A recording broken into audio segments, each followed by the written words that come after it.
It's a blood clot vibes. Yes, family large up yourself, pick yourself. It's called Selah Selector. Select the Selah on the ones and twos. You know how we do.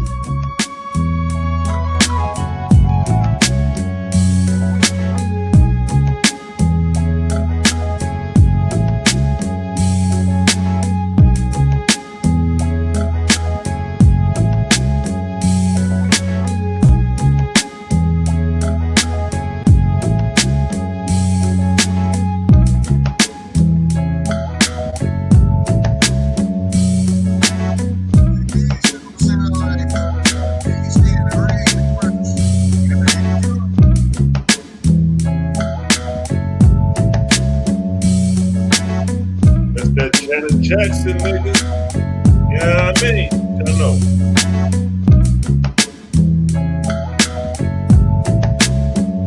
It's a blood clot vibes.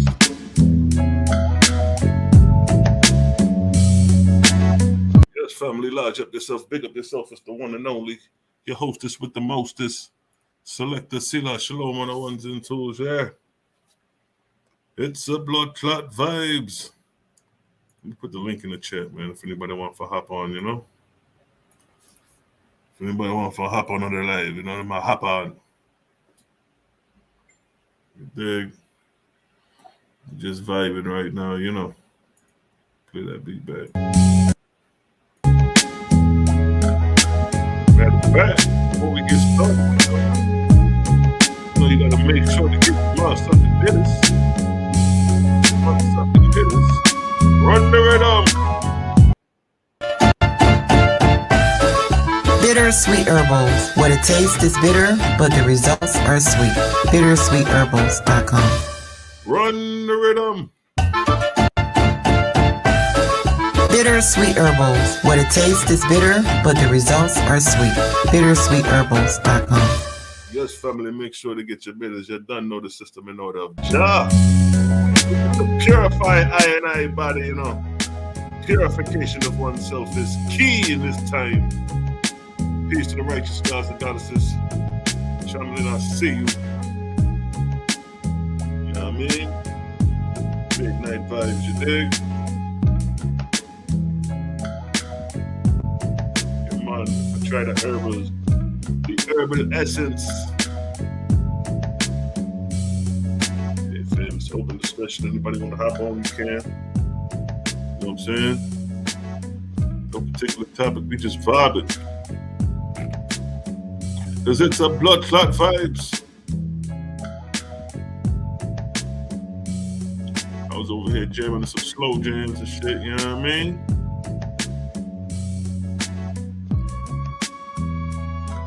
What's the vibe, family? What we talking about? What we talking about? What's the vibes? What's on your mind? You tell me what's on your mind. Let's talk about it. Man, for real though, man. There ain't too much nothing I don't know, man. Ron, hop your ass online and talk about it. What's up with the gang? Kenneth, I see you. What's good, family? Snoop, I see you. We outside. Lucy in the building, I see you, King. You know what I'm saying? We just vibing today. No particular topic. We got some things in the making coming up. Got a powerful, powerful presentation we on the working on. Yeah. True beauty was good, family. Yeah. I dropped the link. Anybody want to come on, talk, they talk. It's just a vibes tonight. You know what I mean? I'm working on some presentations to bring the family. We gonna get in it. It's a vibes.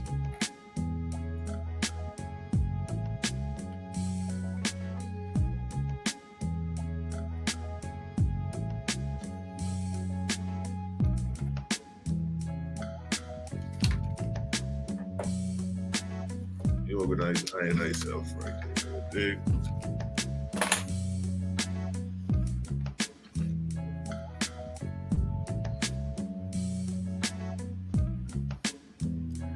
D. Peterson, what's good? I see you. Peace, beloved. Peace to the gods. Man. Bronze Yogi. Still, fam.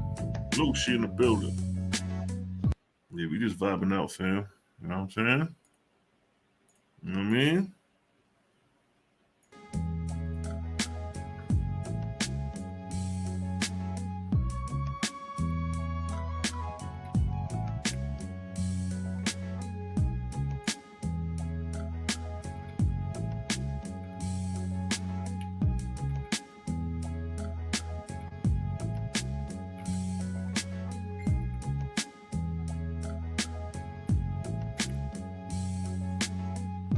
You know what?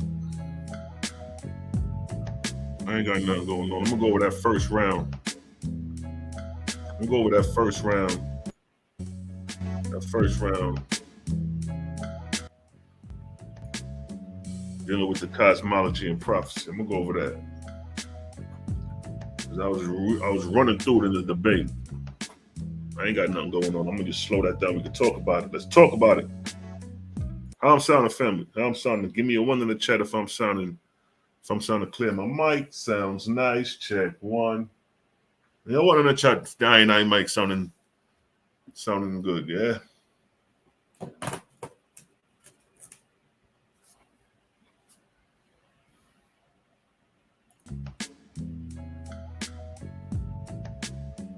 Yes, I see the ones that drop down still.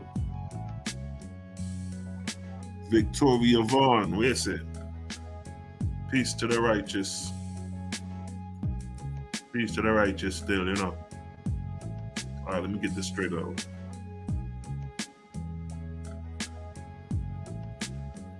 Yeah, let's slow this down some. We're gonna touch on the cosmogony. We're gonna touch on that. My opening round. I had shortened things down. Let me see if I can go back to the original. The original. Let me look for that. Let me let the music run, yo. Can't stop the rhythm from playing, yo.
It's a blood clot vibes.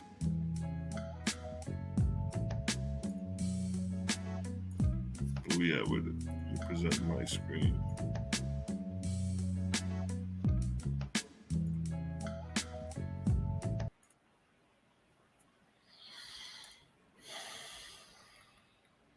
What is cosmogony? That's what we're dealing with. We're going to talk about cosmogony, which was the topic in my first Rizzy, my first round. You know what I'm saying? So what is it? Cosmogony, the branch of science that deals with the origin of the universe, especially the solar system. So it says the origin, meaning its beginnings. You know what I'm saying? Today, the central question of cosmology and cosmogony are being explored within the framework of the Big Bang Theory. So here you have the Big Bang Theory associated with cosmogony. But the Owaspy has the real cosmogony, because we're not going off a Big Bang Theory. We're going off a vortexian fact. See, we're not dealing with theories. We're dealing with facts when we're dealing with cosmogony. And it's funny how these scientists, with all this money they got to explore satellite, telescopes, research, how they missed the vortex. And it's right in front of their face. It's been in front of their face the whole time, but not once have you ever heard NASA or whatever scientists you go with talk about a vortex. So now,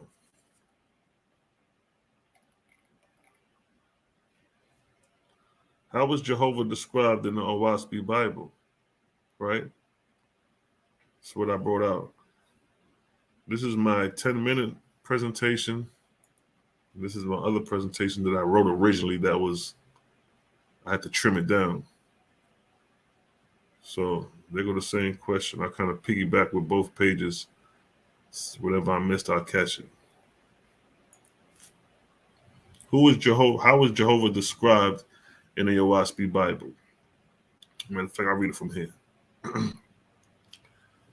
Book of the Arkaban, chapter 9, verse 12.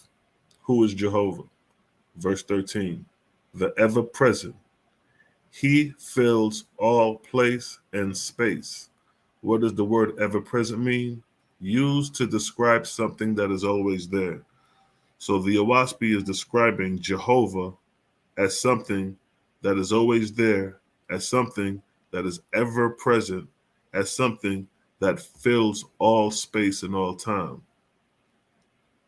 That's how Jehovah is described in the Owaspi, not described as a deity. A deity cannot be in all places and all times. A deity is not always present. So just to let you know, this is how Jehovah is described. Book of Judgment 3:20. Jehovah is ever present. As a reminder. Or another, this is a precept to remind you that Jehovah is ever present, not to confuse him with the deity, and does by virtue of his presence and not by any law. So again, Jehovah is ever present. As you scoot back up, who is Jehovah? The ever present. So we have two precept verses showing that Jehovah is the ever present. Book of Constantine, son of Jehovah, 1926. Jehovah lives and reigns, the highest and never to be reached, the forever beyond, and yet ever present. Now we have a third precept describing Jehovah as the ever present. See, and this is the difference. We're not describing a God. We're not describing a Lord, nor a Lord God. We're describing the ever present under the name of Jehovah. So the Jehovah in the Owaspi being described as the ever present is not the same Jehovah in the Bible who's being described as a deity. It was the false god Baal, who assumed to be Jehovah in the image of man, that got basically all the Christians, all the Hebrew Israelites deceived till this day.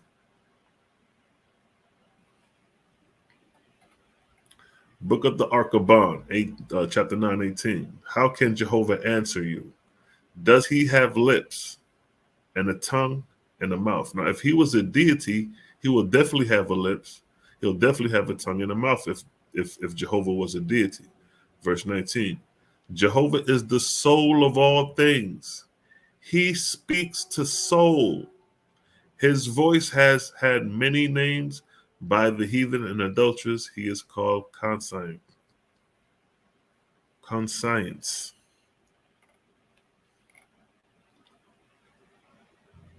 An inner feeling or voice viewed as acting as a guide. See that? To the rightness or wrongness of one's behavior. The still small voice. So the consciousness or the conscience of the creator is your inner voice. That's how you have a direct link to the creator.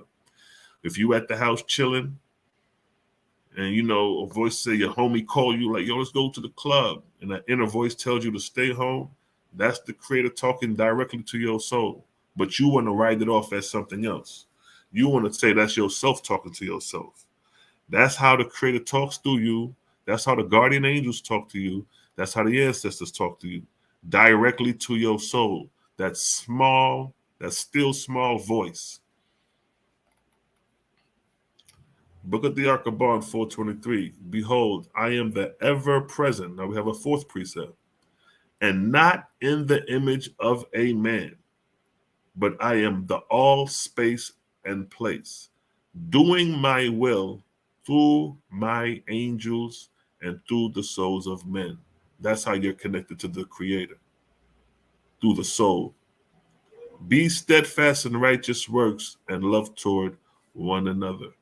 So this was to clear up the fact, to tell you that Jehovah is described as the ever-present. Now let's go into the science of creation in the OSB Bible and show how it's better for our people. This is what I had to take out of the debate. How universes, galaxies are created, because that's cosmogony, the origin of universes and galaxies. Book of Knowledge, chapter 4:26. This, then, is the generations of the cycles. First, Jehovah, the ever-present, and his times, the times of the vortexes. Right? And all the created things from without a beginning. And Jehovah was the unseen, which is spirit, and the seen, which is his person and body. This is the seen. This is his person and body right here, what you see. Creation. The visible side of creation is the body of Creator. The unseen is the vortex that keeps the physical intact. So the Creator is described as seen and unseen. The unseen represents the vortexian side of things. The seen represents that which the vortex produces. So all these stars you see right here is a manifestation of vortexian power. That's the unseen and seen forces. Book of Cosmogony and Prophecy, chapter 1, verse 1. The same principles apply to all the stars, suns, planets, and moons, but differing in manifestation on account of size, motion, and density. Let me come back over here on this side. Another example of the ever-present. I want to show the motion. So this is the ever-present. As we move forward in time and space in this picture right here, right? That's eternal right there. There is no beginning and end to what you see before your face. This is an example of the cosmos. And each light is a manifestation of vortexian current. Now, if you notice, if you look at the galaxy, they're actually showing you the vortex. See that? See the vortex surrounding the star? See the vortex surrounding the star? You cannot have a central sun or a star without having a vortex surrounding it first. So the vortex is the unseen power and force of the Creator, and that unseen power and force produces that which is tangible to the touch, to the sight, known as physicality or corporeal. You can't have one without the other. You can't have the sun without the vortex. See what I'm saying? The vortex is responsible for producing the sun. So in return, the essence of the Big Bang Theory is vortexian manifestation. It's vortexian current. That is your Big Bang. That's the Big Bang fact. The Big Bang fact is vortexian.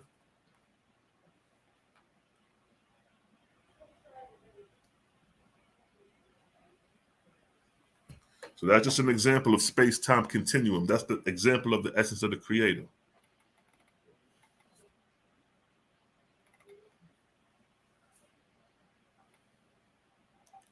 How does creation start according to the OSB? OSB Bible, Book of Jehovah, chapter 1, verse 1. All was, all is, all shall ever be. That's an example of this right here. All is, all was, and all shall ever be. That's this right here. The all spoke, and motion was, and is, and ever shall be. And being positive was called he and him. The all motion was a speech. So when we was reading earlier and it was talking about the ever presence being a him, it's referring to motion. Because without motion, you cannot have creation. Creation would not exist without motion. And the vortex is motion. So when the Creator says the all spoke and motion was, he's talking about the vortex. So coming back to over here where it says the same principles apply to all the stars, suns, planets, and moons, but differing in manifestation on account of size, motion, density, and relative place. And you see this example right here. You see the same rules applying to all these central bodies, which is a vortex surrounding it.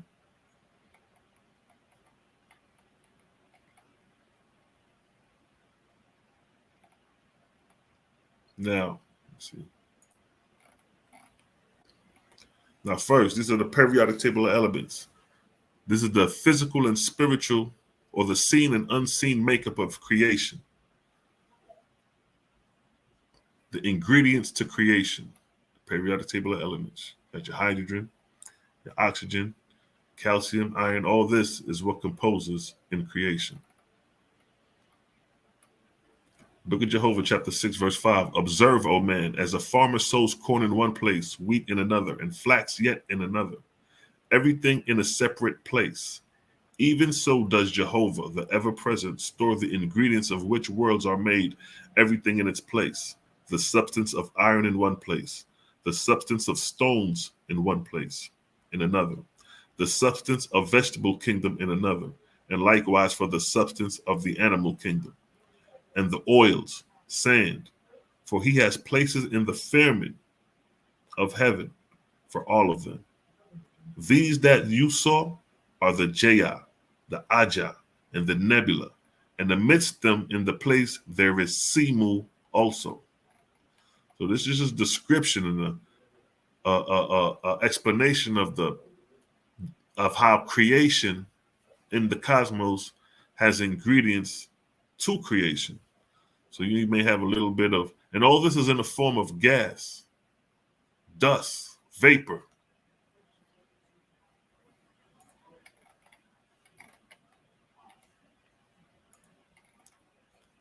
How does how does creation start according to the Owaski? All right, now we right here with this one. All right, cool. Check it. How does it start? For each and every corporeal world, I created a vortex first.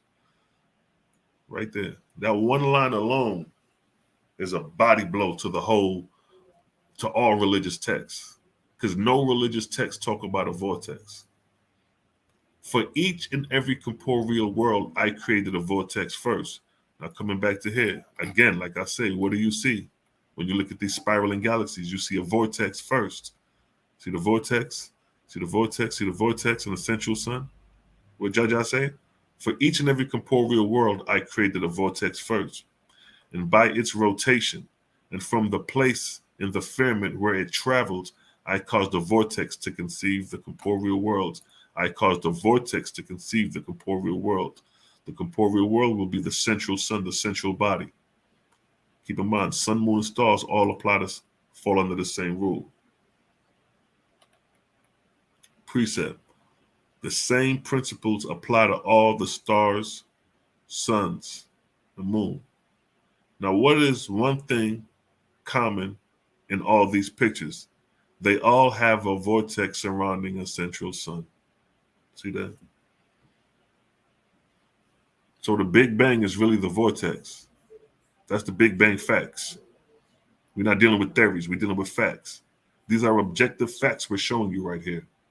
You can't show me an objective fact about the vortex other than somebody that drew it up, a drawing illustration.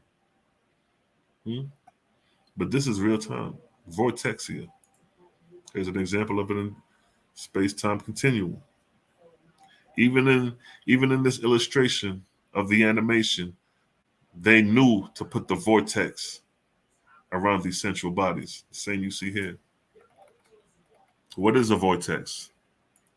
Let's come to fluid dynamics now.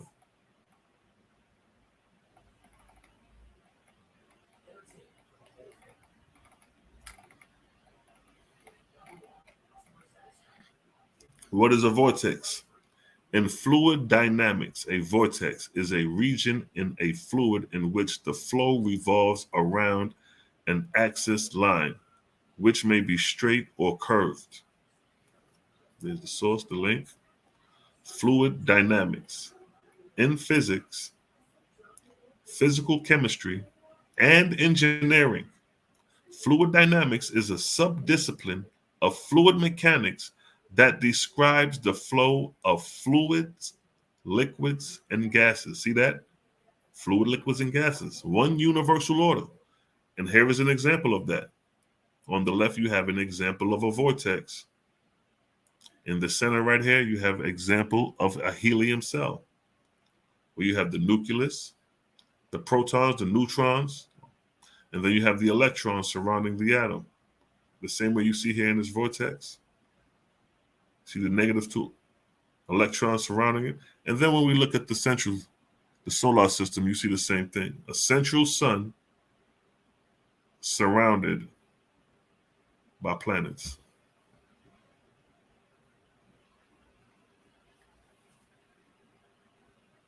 See that? It's one universal order.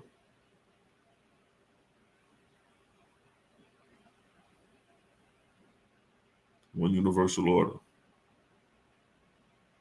How power works. Now you hear the Israelites who talk about El being power. El is power. Here's how power works. Here's how Creator works. This is the power and force of Creator. Book of Jehovah, chapter 3:4. By the power of rotation, swift driving at the periphery, I condense the atmospherian worlds that float in the firmament, and these become my corporeal worlds. Here's an example of the force and power. Now look. As above. So here's an example of a galaxy. Now the power of rotation will be out here. Swift driving at the periphery. So this is where the swift driving of the vortex will be at the external part. And it's driving towards the center. So this is how the power of rotation is demonstrated. And where the power of rotation is generated, swift driving at the periphery, on the outskirts. And that holds true with the hurricane. When you look at this example of this hurricane, you see the power and force of the hurricane is coming from where? The periphery, the outside. And it's drawing the power in. So that's the real power and force of the Creator described in real time. We're not talking about a man sitting on the throne, charging up like Goku. We're not talking about that. We ain't talking about a Super Saiyan God generating power. This is the real power of the Creator. And keep in mind, these things are generated by Creator. There is no man standing out here on the outskirts blowing breath, creating this. There is no man standing on the outskirts of the galaxies blowing breath, creating galaxies. All this is by the force and power of Creator. And here's another example. Book of Jehovah 3:2-4. The whirlwind I made as a sign to man of the way of my Creator worlds. We see this in real time. You see the hurricane. See that? The force of power is generated from the outskirts and driven to the center.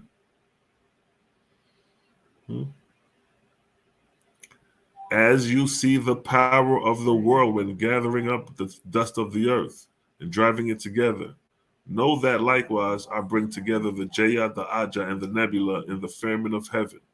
By the power of the whirlwind, I created the corporeal sun, moon, and stars. There you go.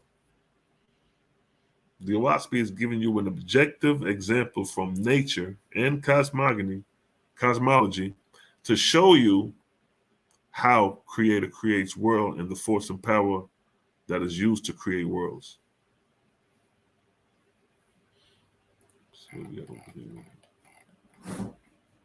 And here's another example.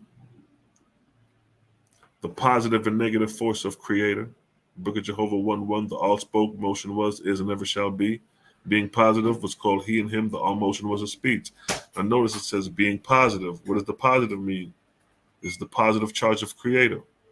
The Creator has two charges, positive and negative. Here's the negative charge right here. Book of Cosmogony and Prophecy 1:10. For which reason the north and south lines of the earth vortex was called M vortexia, or negative force, which is the subject of the other. So here's describing you that the Creator is composed of positive and negative forces. Book of Cosmogony, chapter 1, verse 9. The name of the force of the vortex is called vortexia. That is what? Positive force. Positive force. Did it just say being positive was called he and him? It's talking about energy. Vortexy, I should say.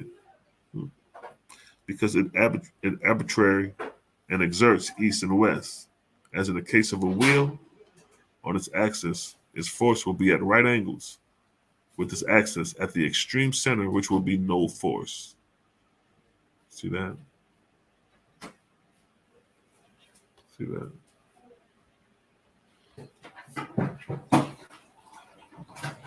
All right, let me come back over here. And again, another example of the vortex, force and power. See it? You cannot have a central sun, you cannot have a moon, nor can you have a planet without a vortex surrounding it. So that means the Earth has a vortex. That means the moon that we see out there has a vortex surrounding it. Likewise with the sun.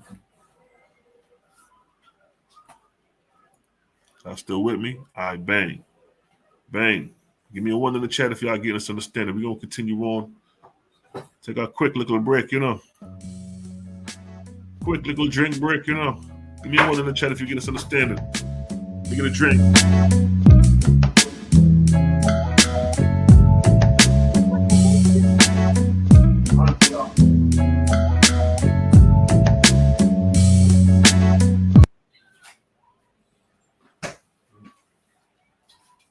Move forward.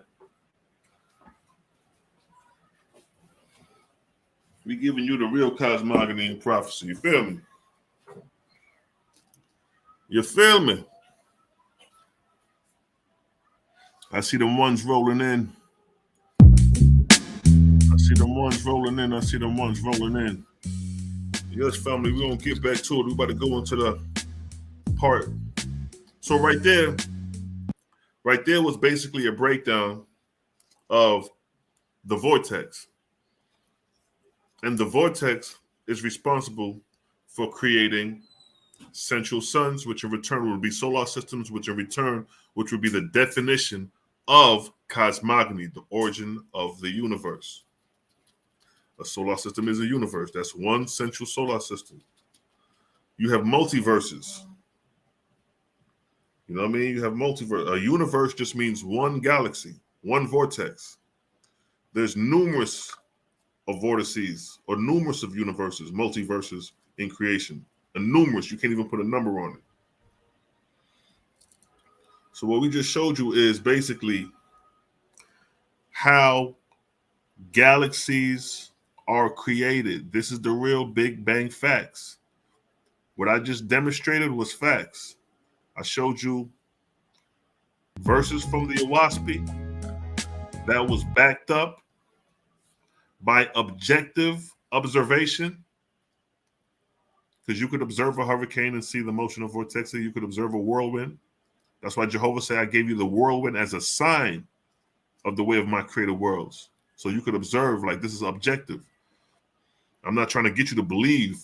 I'm trying to show you through my examples in nature how the power of your creator works. Because you could harness these same powers within your chi, within yourself. Martial arts teach that. You can channel your vortex within. But that's another story. But we're talking about the origins of how, the essence of how things are created. So if a nigga not talking about a vortex, if you're going to be talking about cosmogony or cosmology, and whoever you're talking to don't bring up the vortex first, they're already off. That's like trying to do mathematics without having an understanding of adding and subtraction, the basic understanding of math. If you don't understand that, we can't talk about division and multiplications if you don't understand adding and subtracting. So if you don't understand vortexia, you can't talk to me about the galaxies and creation. You can't, because you're off the rack. Especially if you're dealing with theology or a religious point. Because the Bible got a 7-day creation story that has no mention and reference of a vortex. So we can't even talk about creation if you don't talk about the vortex first. The Creator says, the vortex I created first. You can't have a sun without a vortex. You can't have a moon or a planet without a vortex. And that is what compromise creation. So if niggas over here wasting time talking about a Big Bang theory, that's a theory. They trying to verify a theory with facts. When we starting off right off the back with facts. Vortexia is facts. We went through the science, physics to show how vortexia works, and we define what a vortex is. It coincides with physics. Real science. You can't show nothing in real science with the Bible.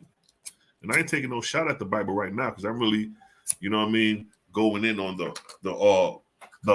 cosmogony and the Owaspy, so it don't even make no sense to bring up Bible at this point because we're dealing with real hardcore facts.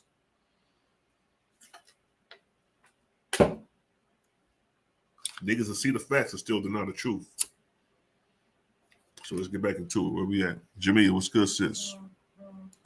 Shout out to the sis Jamia. Cool peoples right there. Good peoples. Kayla, I see you, Kayla. What's good, sis? Good peoples right there. Shout out to the Creator Gang sisters, man. Where's that Cosman? Where's that big man? Vortex is all blood clot power. It doesn't know, King. All right.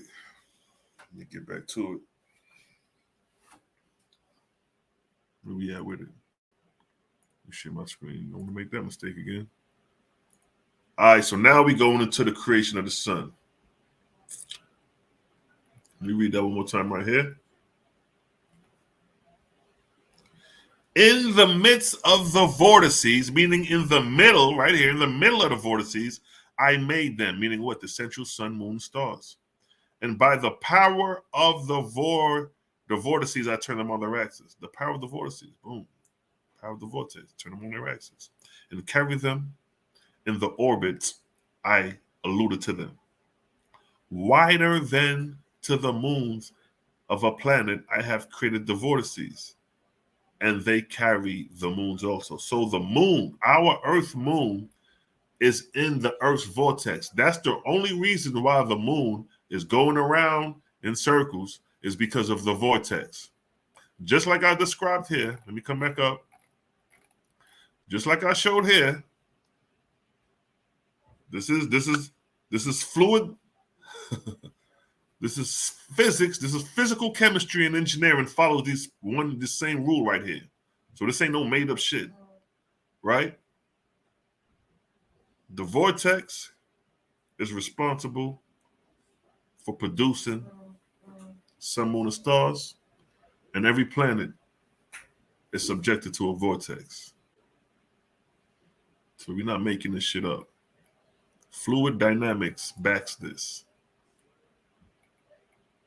This is the sun. The sun for this picture right here, the vortex right here, the vortex. Focus on this one.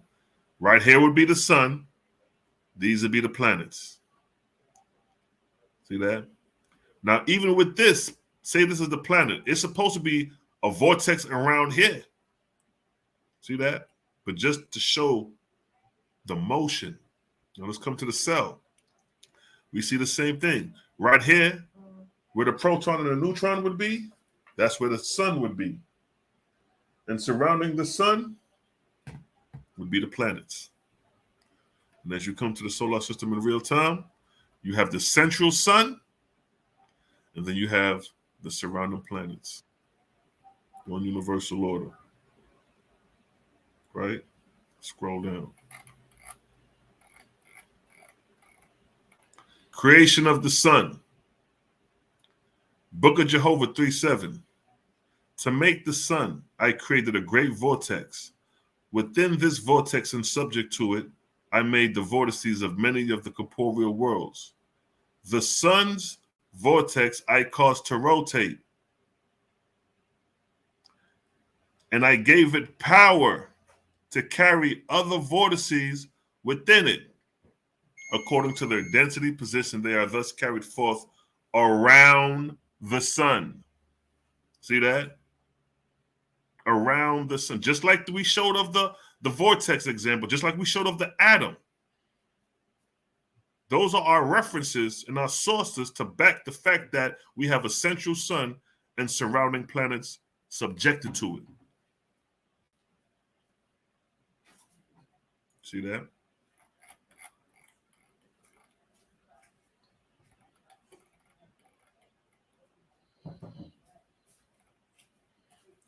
me see that.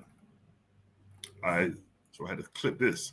So Book of Cosmogony, chapter 133. The Earth's vortex is a subvortex existing within the sun's vortex. Mercury, Venus, Mars, Jupiter, Saturn, and so on are corporeal worlds, and each and all of them are within vortices. See that? Every planet has a vortex surrounding it, being subvortices also. And the combination of all these subvortices within and including the sun's vortex is known by the name Great Serpent or Solar Felix, for which reason the sun's vortex was called the Master. See that? So this is where the concept of the Great Serpent comes from. The sun being the central head and the planets representing the Felix like a body. See that? Another example. See that? Another example. Another example. What Jaja say? Jehovah said, the sun I made as the head of a serpent, and his Felix I made as the body of a serpent. Thus made I the great corporeal serpent. See that? Cosmonian, what's good, King? Peace, peace, peace to the righteous God. What's the word? Hey, man, I'm just going around, just going back over this round one real quick, man. Just going, slowing it down, and you know what I mean, going through it, and then going through the original, where I had to take out some of the joints just to make it fit. You know what I mean? So, you know what I mean? Just a little something. You know how we do. Because I was out. It was crazy that you was bringing up this you know, the vortex, right? And we've been you know, lately tearing apart that early Christian doctrine, and we done found that Philo was the person who actually put the Trinity doctrine into the Christian history or the Judean history. You dig what I'm talking about? Philo of Alexander. You know what I mean? But my thing is, it brought me to this idea. If the vortex is the all creative force, right? The thing that the religious mind would be equating that to today would be Jesus, right? Especially if you're a Christian, you would equate Jesus, or aka the Word, as the creative force. Now, my thought was, are they hiding the vortex in the Bible? Right? And that brought me right back again to John 1:1, where he say, in the beginning was God, and was the Word, and the Word was with God. You dig what I'm talking about? But when you look at that word right there, it's a logos in Greek. Right? But and then in the theological world, right? In the theological world, that equates or identified in the Gospel of John with the second person of the Trinity incarnate, Jesus Christ. So this is why people like Tazariak and what's the all brother all them niggas, all them New Testament Hebrews, all of them say that Jesus is the Word and that Jesus was the one creating. You see what I'm saying? That was added in by Philo, who actually got it from a man named Heraclides in the 6th century BC. You dig what I'm talking about? They got that from a Greek white boy. So, you know, every time y'all, you know, they try to throw up something, we go a little bit farther back. But the point is that, right, that this is associated with creation and is in right here, right? Logos means to appeal to the audiences, or it says, how do you define logos? It says logos, or the appeal to logic, means to appeal to the audience's senses of reason or logic. To use logos, the author makes clear logical connections between ideas and includes the use of facts and statistics. But this is the one I wanted to read to get back to the Greek, which means word or reason or plan, right? In ancient Greek philosophy, the early Christian theology, it is the divine reason implicit in the cosmos, ordering it and giving it form and meaning. And that's from Britannica.com. So what the logos does is the creating, right? But where does the this idea of a creative force then become a man? Philo, right? Tweaking up them Judean Hebrew texts to create a more docile, a more dumbed down, a more turn your cheek Messiah, right? Because it's Philo text that they're using in the first century and the second century to create anything. Josephus included. So if this is the divine reason implicit on the cosmos and ordering it and giving it defining form and meaning, well, that's what the vortex does. Hey, check this, right? So could they, No, go ahead. Finish your thought. I got something to add on to that. No. I was out. Yeah, I was pretty much done. But I was saying they applied the creative force and gave it the form and figure of a man, and they hiding it in John 1:1. Hey, check this, man. This some shit I had did. What year was this? This 10 years ago, right here. And I had did a because you know Philo speaks of the Essayans in his writings.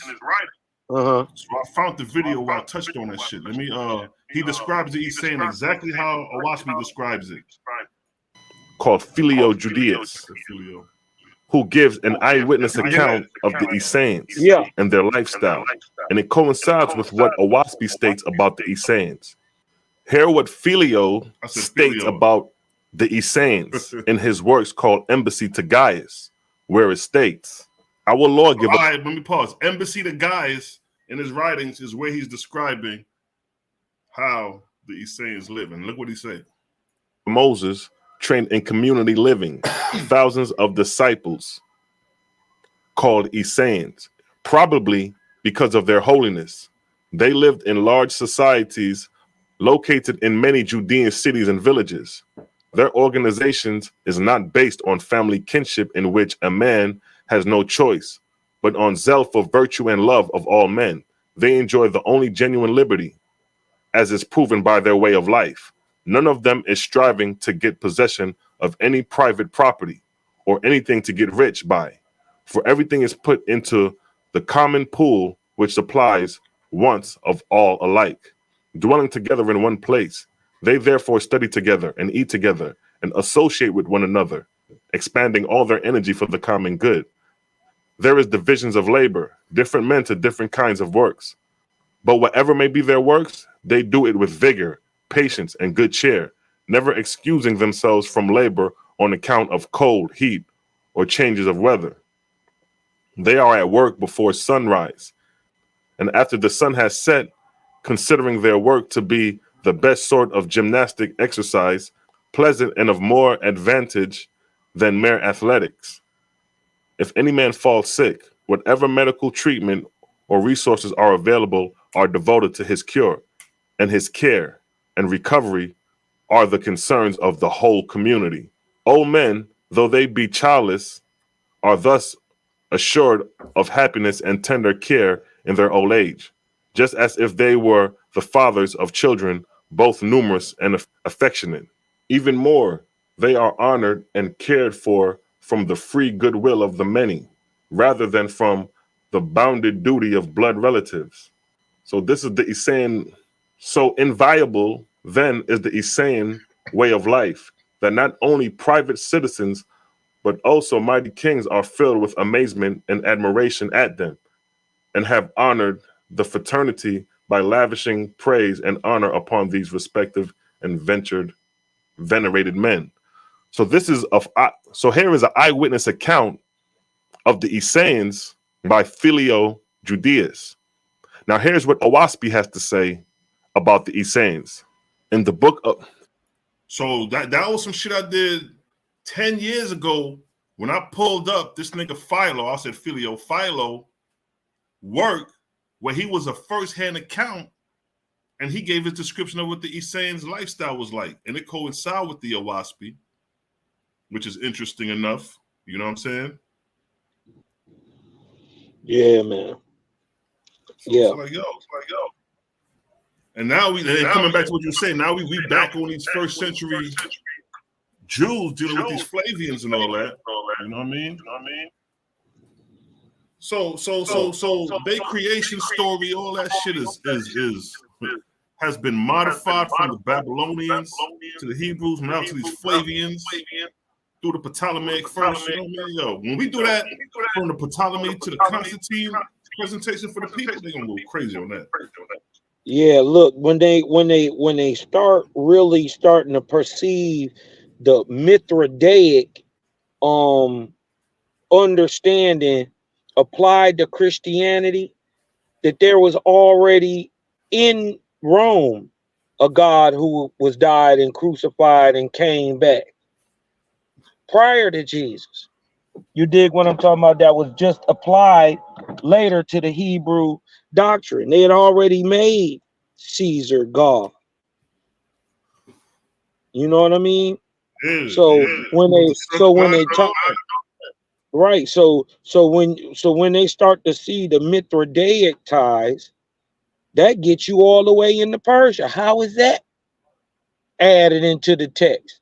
Well, you really start to see the Persian influence through Alexander. You dig what I'm talking about? He took a special god that he learned and found out when he was going to conquer Persia. He didn't destroy Persia like that because he liked their god. You dig what I'm talking about? So them influences go right back to the early Greeks who go on to write the Septuagint. Mm-hmm. You know what I mean? Down to the early church fathers. And that's what we were saying. That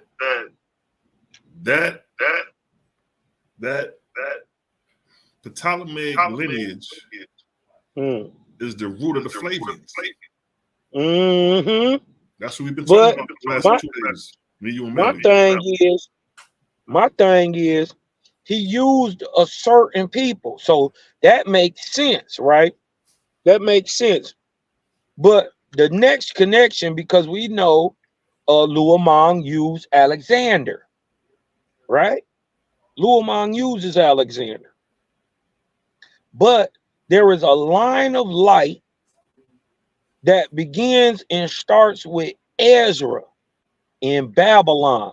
And we see already in Persian Babylon, this 5th century, Luamang running that. You dig what I'm talking about? Luamang is already running that. Yeah.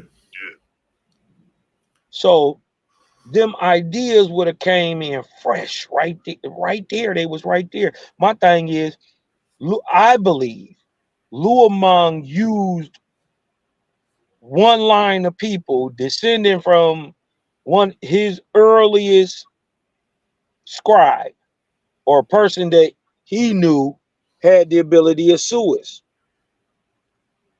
And it's starting to show, right, through genealogy and through historical record, that all the way into Babylon, all the way down to the first century Jews, right, all the people in who are writing Judean scripture are kin to each other, not because they Hebrews, Jews, but actually because they got Roman ties. Babylonian, Persian, all ties through there. You know what I mean? They the same people. Yeah, because The you made a same. statement. You was like, what was it? Could it be that the Herodians came from the returning of captivity, and that line would have to come through that? And you got to keep in mind when the mute your mic right quick.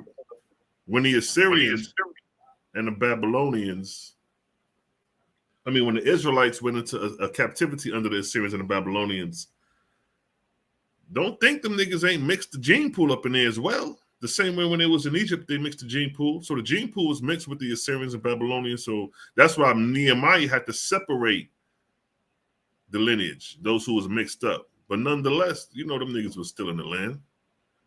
You know what I'm saying? So coming back to what you were saying about where did the Herodians come from, they stem from the returning of Jews in captivity, or the so-called Jews.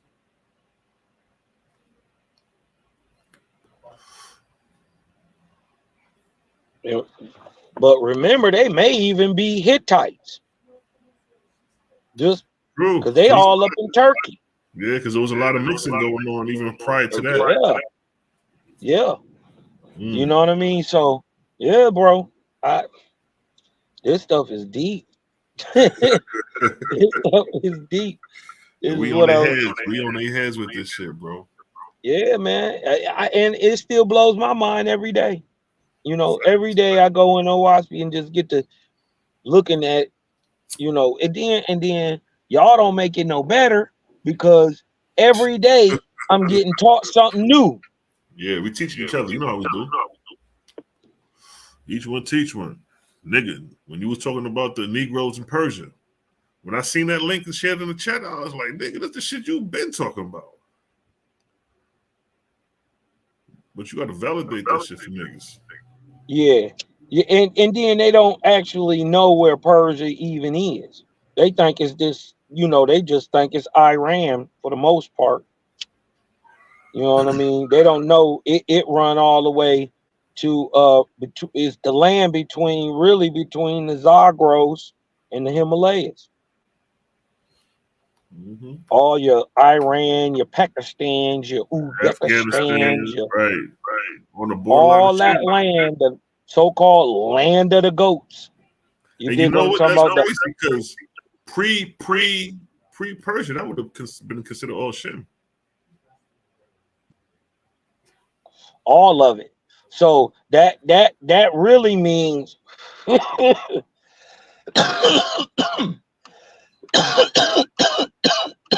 ooh-wee. Yeah, that's good. That means all the way really from the Caucasus Mountains to the Ural Mountains in the north, right? To the Caucasus Mountains in the west, the Ural Mountains in the north, the Hindu to the Hindu Kush and Himalayas in the west, all the way down to northern India.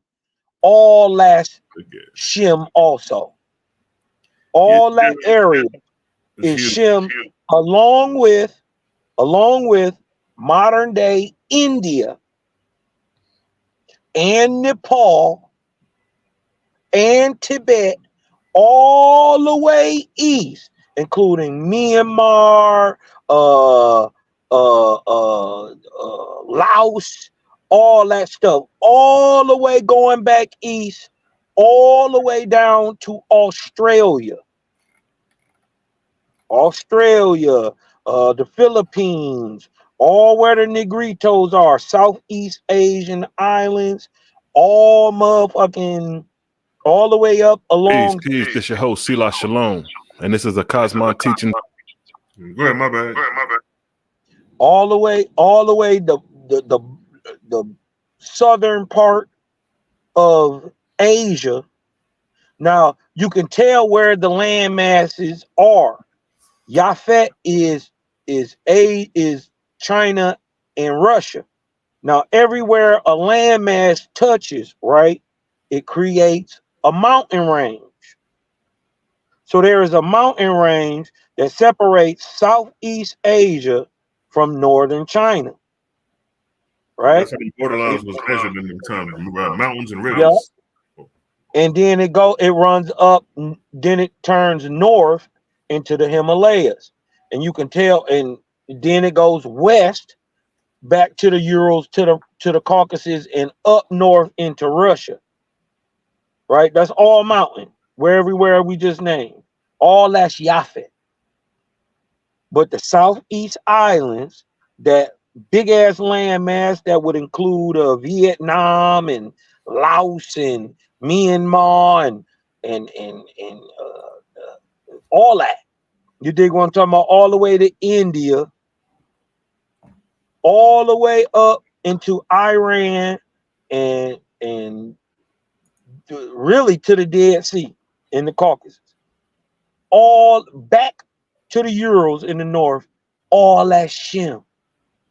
Remember, this is the land. Persia is the land between the three great land masses. Right? And that's Ham, Shem, Yafet, or Africa in the Middle East, Persia in India, and Russia and China, Yafet. And guess what? The most mountainous region in the world is where these three places touch.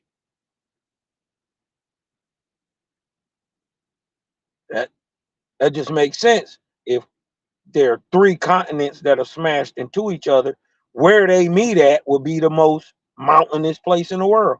That place is called anciently Persia. From that land, right, from Iran in the north to India in the south, Elamite Susa in the east, or the Zagros Mountains in the east, Urals in the north, Himalayas in the east, and Hindu Kush in the south, right? That land in between there is Persia. And that's the home of the Eastern Negro, what they call the Asiatic black man. He is Persian. They birth your Phoenicians. They birth your Israelites.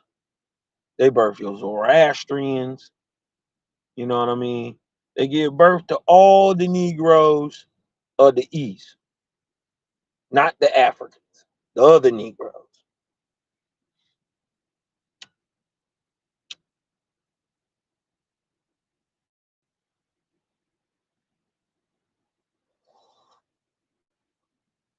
All at me, see lot. And my damn mic was muted. Yeah, man. That's There's so much info. That shit we been on this last, you know what I mean, week with this motherfucking first century shit.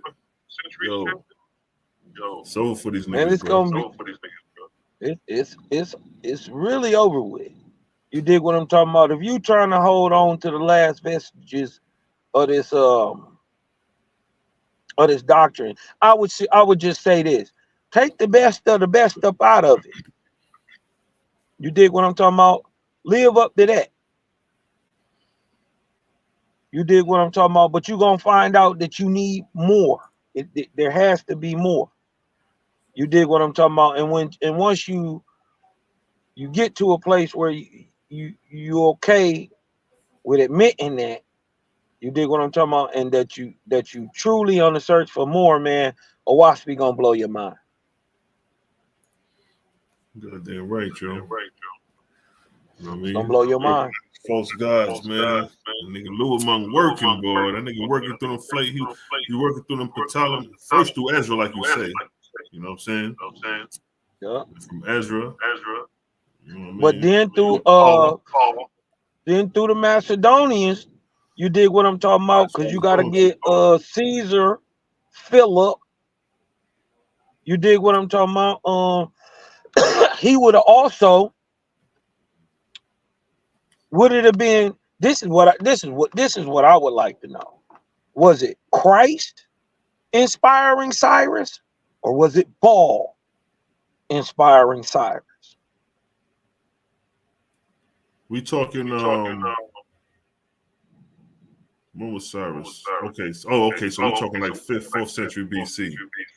Yeah, this is the nigga who put the Israelites in captivity. Well, he kept them there, Right. but he allowed them to go back Ezra was present during his rule. Yeah, so it would have been Luamon. But Luamon wouldn't have been Christ at the time. He would have been Lord God.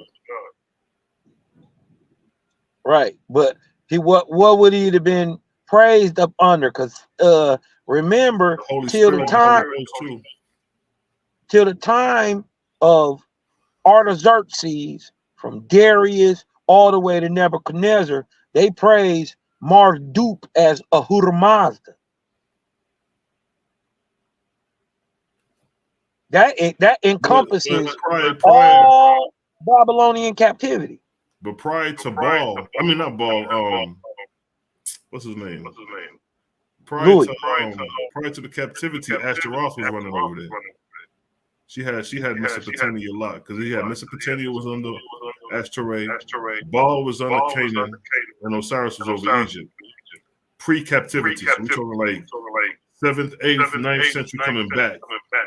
Right. Because remember, it's in 486 they have the Battle of Thermopylae. So around 486 to 480, she go to hell. That's why you find Luamon over in them regions at that time. Or is it Baal? Is it Baal in them regions?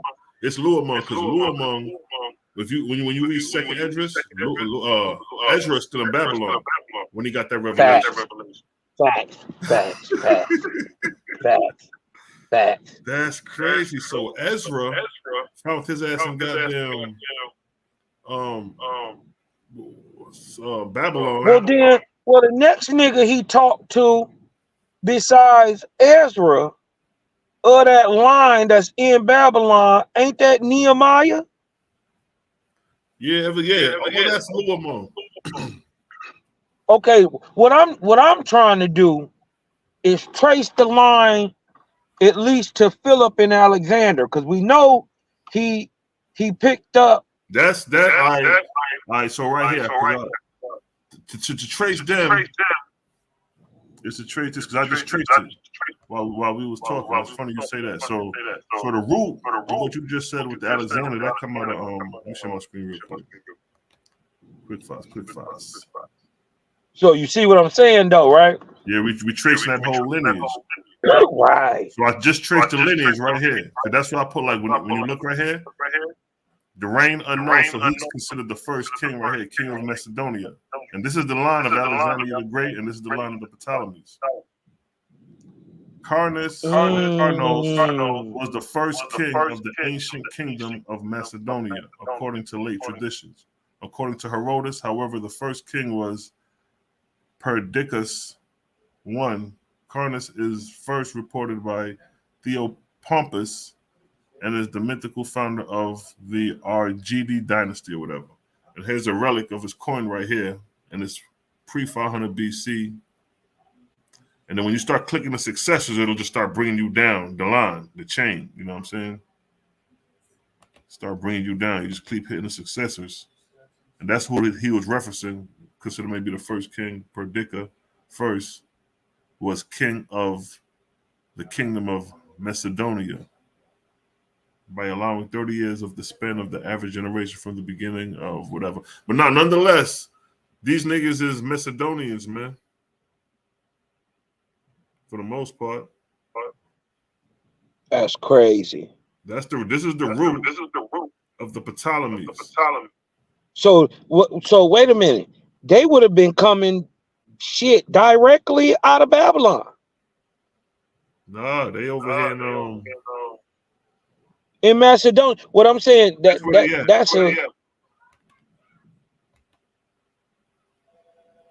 they over here.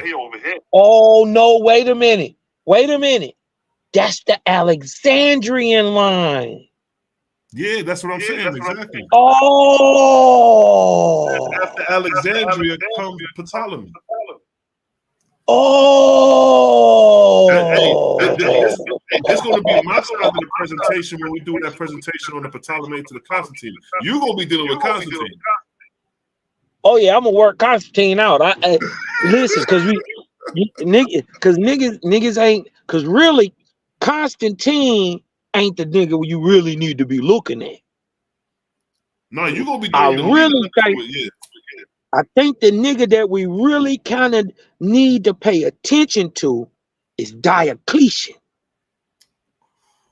Because remember, and when I went and got up in my studies, you dig what I'm talking about, and broke down Diocletian and what the major thing he did, right?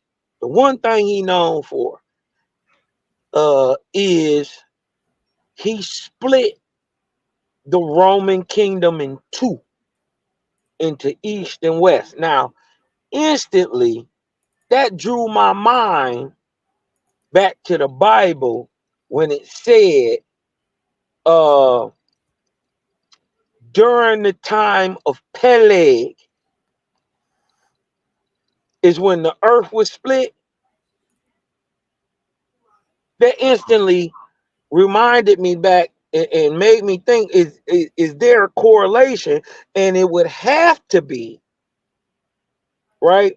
Understanding that the Flavian Greek influence being put on the Bible when its whole genealogy is to prove Constantine himself as the Messiah.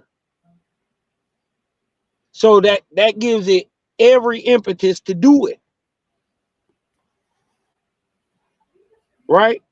But so that would mean the time when the earth was being split was during the time of Diocletian, circa 280s AD. Yeah, that's gonna be all your. When we do our presentation, that's all in your hands. Because I'm doing the Ptolemy scene, the dynasty. Mally gonna cover the first century, and you covering from first century coming on up. Like coming from that time you just mentioned, like second century AD, coming on up. That's gonna be third, fourth. Yeah, man. Because we basically rocking 600 years of time. Yeah, exactly. 600 years, the forming of the beast in 600 years. Because Constantine is the fucking icing on the cake, with Aisu being this mythical creature, and that's what what's the nigga Arius, the Arius controversy. Yeah, you know what I'm saying. Arius knew that was some hump. Yeah, them niggas knew. Yeah, Arius is an Alexandrian. You dig what I'm talking about? He from right there in Libya, in Egypt. You know what I mean? So he would have known. Right. But he had the one thing that could get you X'd up out of that thing. He looked like a Jew. So if you look like a Jew, you got to go. You can't even be in the Council of Nicaea. You dig what I'm talking about? Now, being Libyan born, you dig what I'm talking about, on the continent of Africa, that might give you a little clue as to what a Libyan-born Christian and a Jew of that time could possibly have in common with each other. Look at the beauty about what we about to cover. By me covering the Ptolemaic dynasties, I'm showing the origin of the Kai and the Ro. First century, Mali got Yahshua. You got Christos being established through Constantine. So the Kai, a lot of people think that cross started with Constantine, that Kai and that Ro. But they don't know that shit stepped back to motherfucking 2nd century BC under the Ptolemaic reign. Facts. And that's goddamn Luamon. Yeah, well, and then we can't deny it now that he told us what his signs were. Exactly. You know what I mean? So when you see the bull, when you see the so-called cross skull and bones, right. You dig what I'm talking about? The Kai and the Ro. When you see the sword, you know what I mean? We can't act like this is not Christian influence. Yeah, Constantine was just the normalization. Wait. Mute your mic so I don't echo real quick. My bad.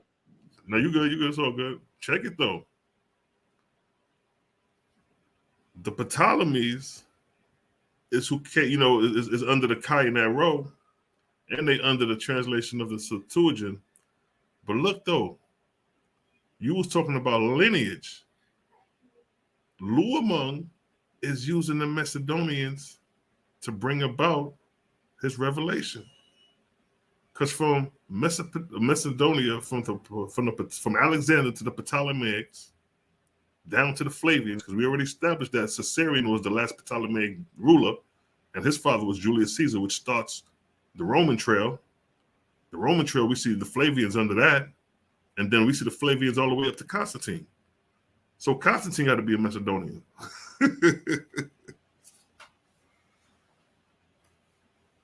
Those are niggas we under rulership under. You can unmute. Yeah, man. It's a lot of tie in there. You dig what I'm saying? If I'm not mistaken, Constantinus, right, who is Constantine's daddy, was a Roman, but if I'm not mistaken, he was born in France. Mm-hmm. Right? And how they even get close to the throne, right, is Diocletian splits the whole Roman world in two, and he put Maximinian in one part, and he put what's his name, Galerius, if I'm not mistaken, in the other. And they second was Constantinus. So Maximian adopts Constantinus, a grown-ass man at 39 years old. He adopts him. He becomes Caesar. Right? His son, Constantine, was born of a side chick, really. In today's term, she would be like a concubine or, baby mama. You dig what I'm talking about? Named Helena, who the Catholic Church has made into a saint today. They made her into a saint named Saint Helena. That is Constantine mama.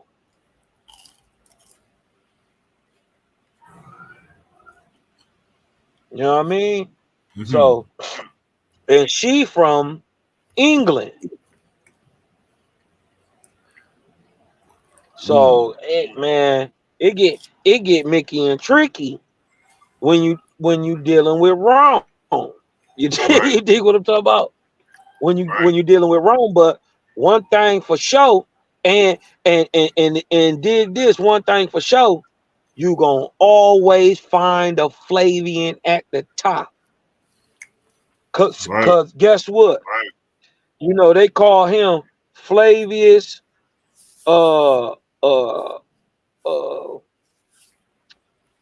Valerius Constantine. You dig what I'm talking about? His daddy is Valerius. No, Flavius Judaeus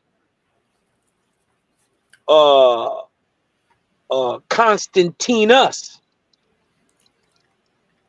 the first. You dig what I'm talking about? But he a Flavian.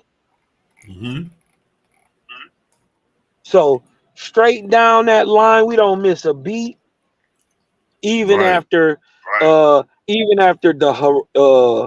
Herodian mixture into the into the Roman line, nor after the Piso mixture into the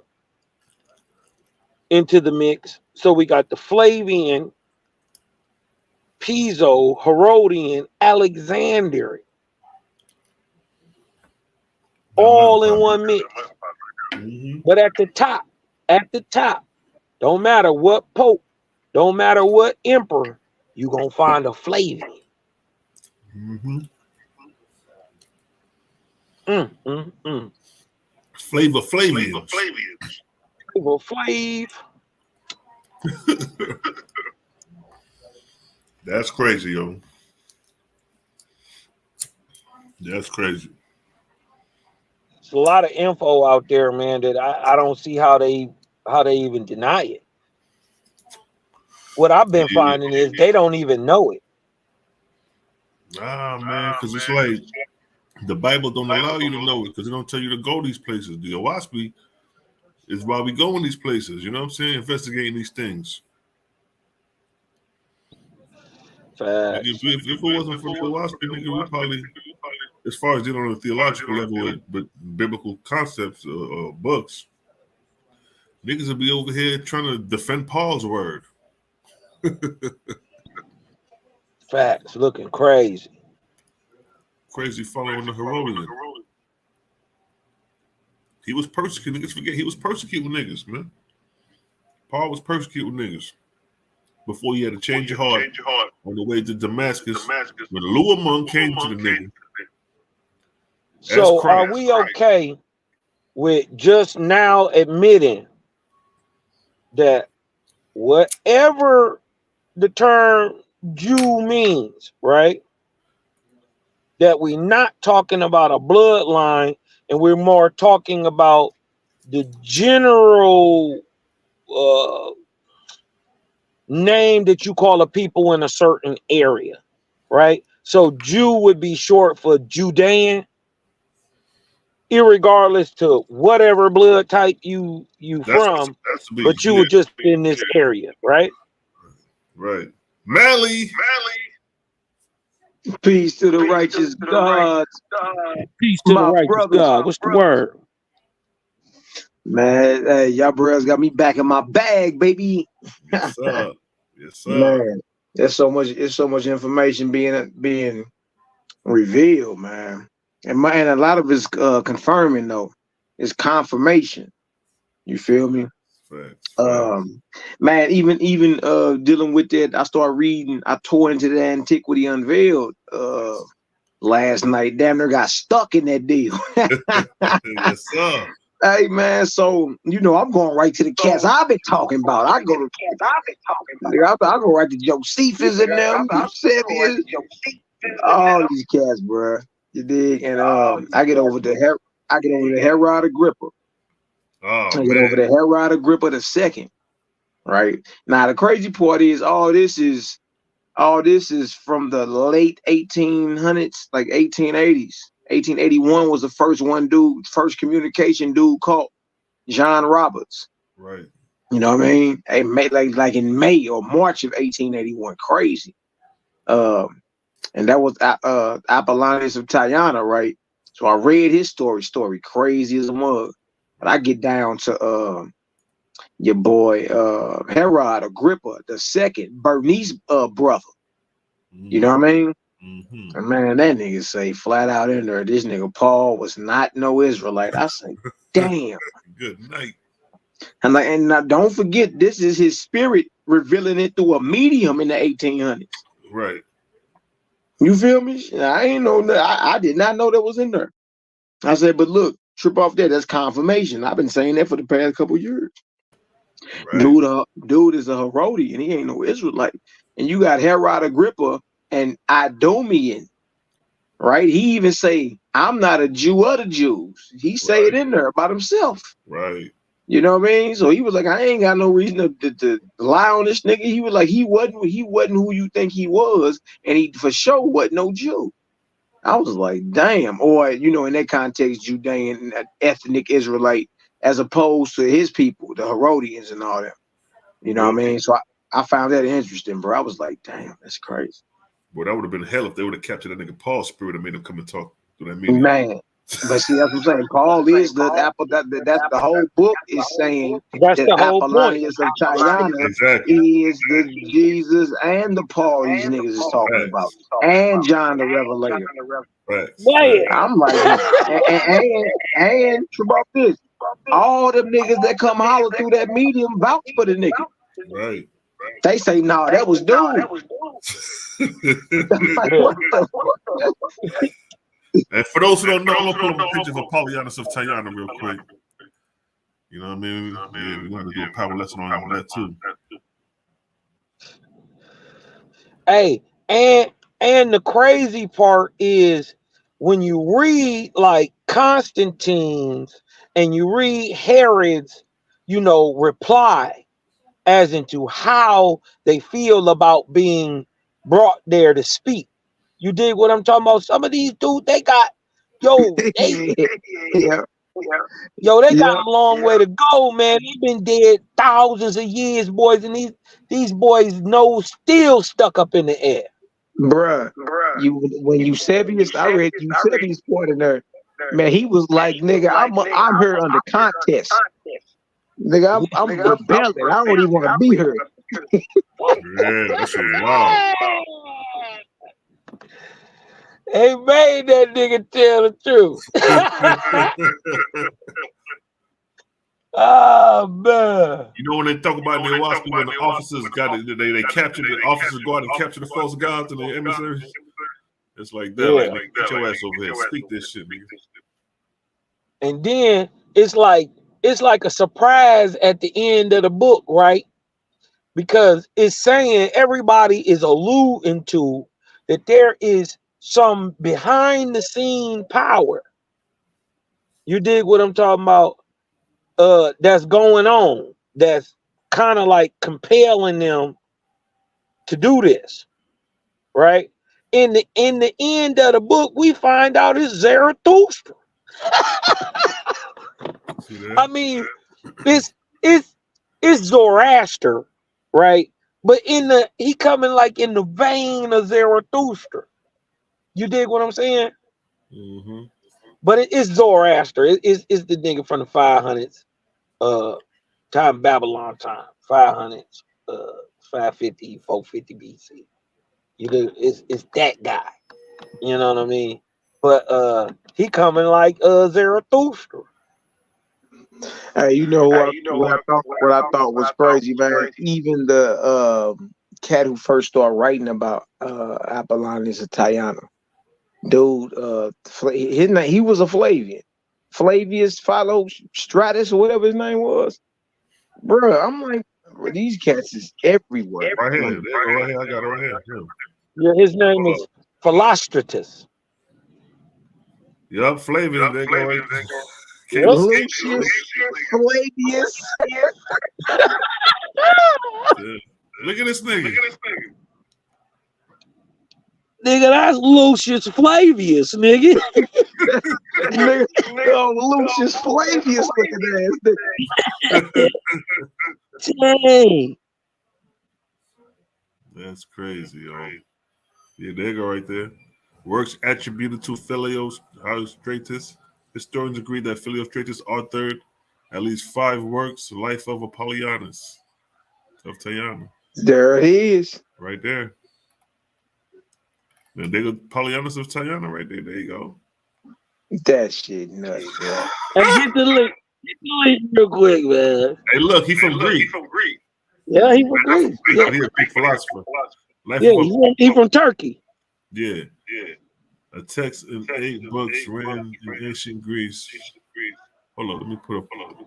Let me go back to it. Yeah, he was a Greek philosopher and a religious leader from the town of Tyana, Cappadocia, in Rome. No, Roman Anatolia. That's Turkey. Right there. So this is how the nigga look right here. That's him. That's Jesus. Nigga, chest out all type of shit. Oh, chest this ass, shirt this nigga. But look what it say right here. But check this out. Check this out right here, though. I'm gonna read this last sentence.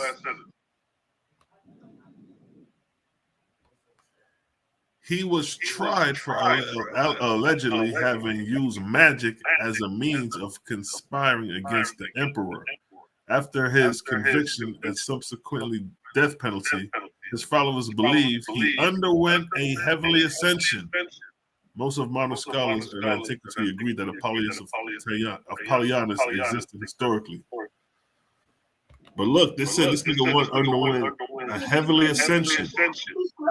And look what they got. Jesus. Man, that's crazy. The crazy part is the nigga became part of the Flavian courts. He ain't died. Yeah, he was. That's what his followers believe. His followers believe. That must have been some after writing from the 2nd, 3rd century, because Timotheus and all them who was really writing about Apollonius, like Dog and them, they know he didn't die. He didn't die. That's crazy, yo. Look at that. He still keep going on. They still talking about it. That's a historical facts. Okay, we got some miracles. What it say? What it say, bro? Go back up again real quick. What you mean to highlight? That nigga Lucius Flavius wrote about this. What you say? I said, "Oh, Lucius Flavius, man."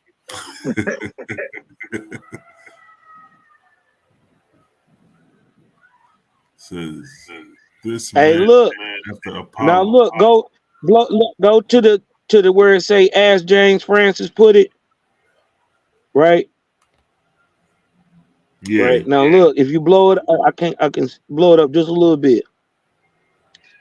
Like this. The most that can be said that. Now watch this. In Antiquity Unveiled, Apollonius reveals he was at the siege to crush Jerusalem. He was there with Josephus, right? Mm-hmm. He also admits that him and Josephus, amongst other people, were secret Pythagoreans. They were in a secret system called the Melchizedeks, aka the sons of the sun. And when we go to find out, many of the acts that they be applying to Eleazar, right? Really is acts of Apollonius. Mm-hmm. He was the guy during that time written about in history doing this stuff. And remember, he was born in 2 AD. He died in 99 AD, 97 years later. Damn, he Right? had transcript text too. Right So there. look, go up right here. Go up. Wait a minute. Go back to where we was. Let me go back up. Hold on. Where it say, where was that? Historical facts. Oh yeah. All right. Now look, it say, Remember, highlight that first sentence. All right, go ahead. Yup, that next one too.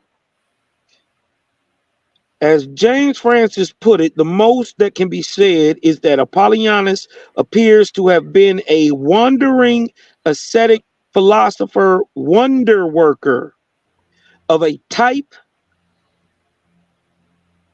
common to the eastern part of the early empire. Now look, what we can safely assume is that he was indeed a Pythagorean.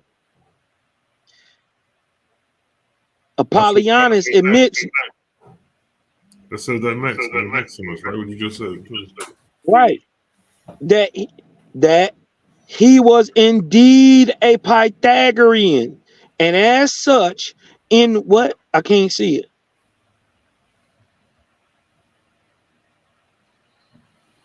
And as such, in conformity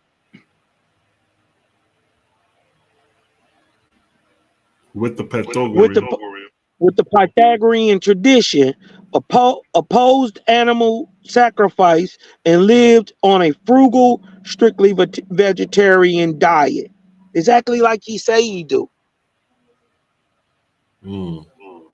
He's saying the ideal of Pythagorean, you dig what I'm talking about, or being a Melchizedek, a son of the sun, is what birthed the idea of the Nazarene. Mm-hmm. This just backed it up and said it. That this was already the Pythagorean idea.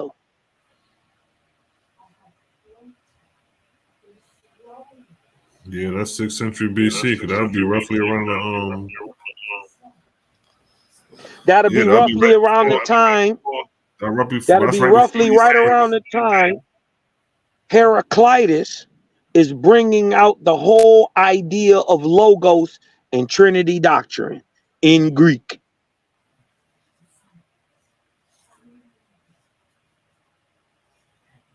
Look up Heraclitus. He the first person to ever say logos. You dig what I'm talking about? Showing that, once again, Apollonius ain't lying.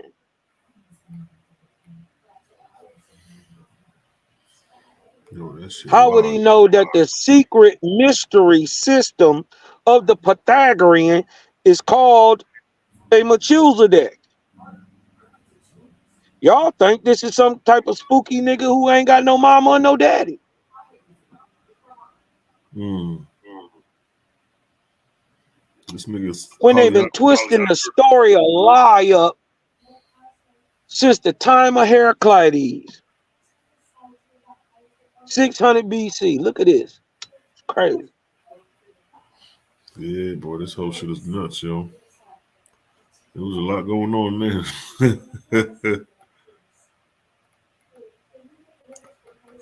But they got him in the Sanskrit. Right there. Crazy part is, how y'all get him in the Sanskrit if he didn't go to India like he said he did?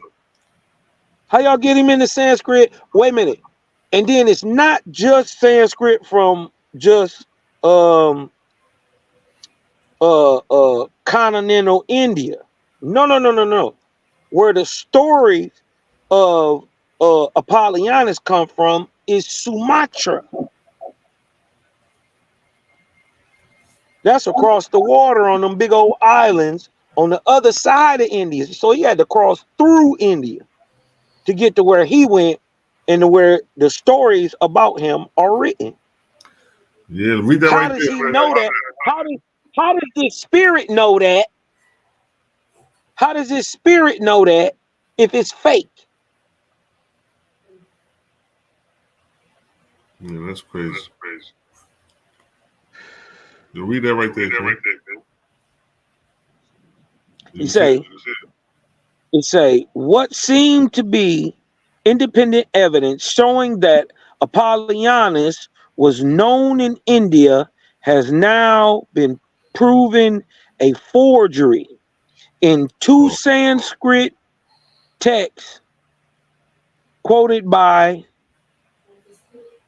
Sanskritist Vindu Shekhara Bhattakahari in 1943. He appears as Apollonius in one of them together with Damas. Okay, the crazy part is if he faking, why is his homeboy in real life named Damas? He is also the Timotheus of the Bible. Oh, that shit crazy. Remember Paul had a homeboy he rolled with. Look, comparison with Jesus. I got all this shit on here. Listen. Mally was good.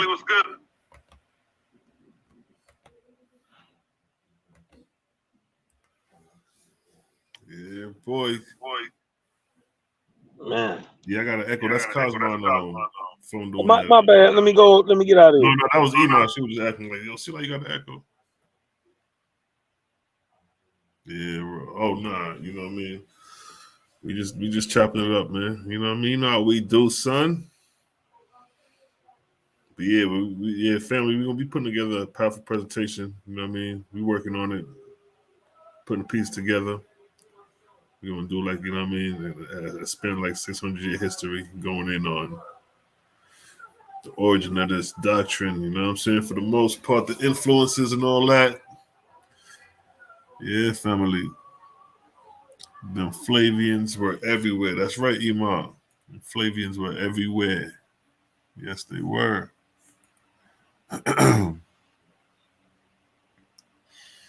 Yes, family. We just vibing, yo. You know what I mean? Picking things apart. Earlier, just going through the cosmogony, just showing a slowdown of the first round and things of that nature. You know what I mean? What you got coming up, Cosmo? You got any particular presentations you're working on?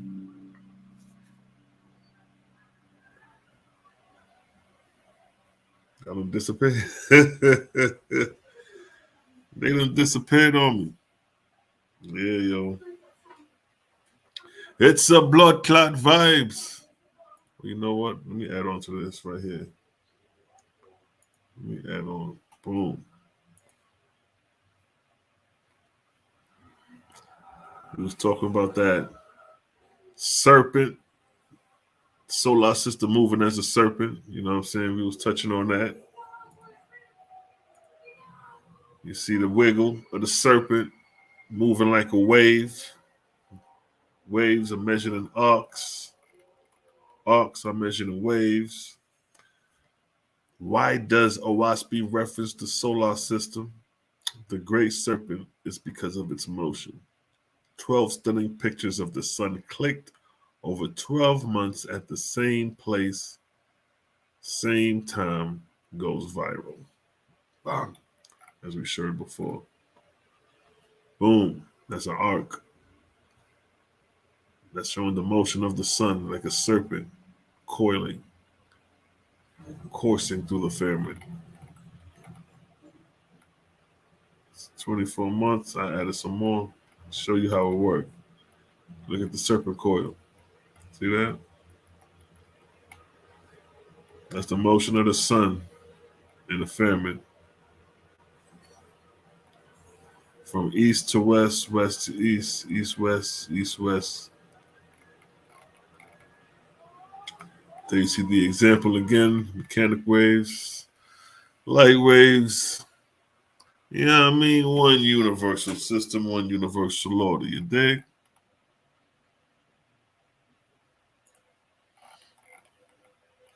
That's another example right there. See? See that? So the same way the sun is going from right to left is the same way the serpent, that same motion. You see it? See it? That's what's going on there. The motion of a serpent or a snake. That's why the wasp is described as the great serpent. Boom.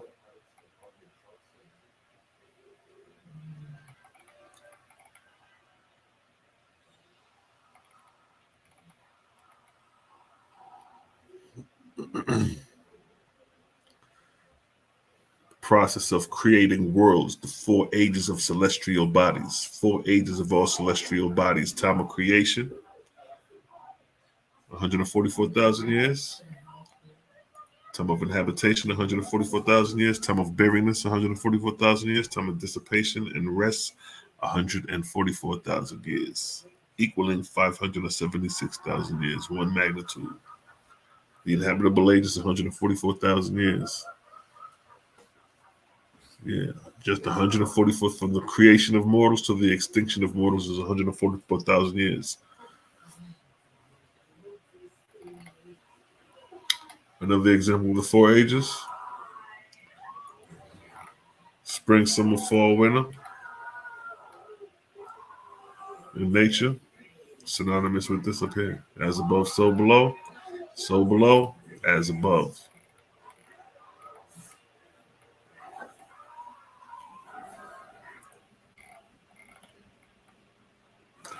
First as vapor, the vortex carry it forth, and as it condense, its friction engenders heat, and it is a molten, becoming as a globe of fire in heaven. Then it takes its place as a newborn world, and I set it in its orbit prepared for it. So this right here is showing you how worlds are created.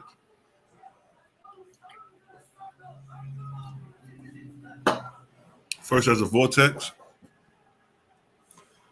using vapor.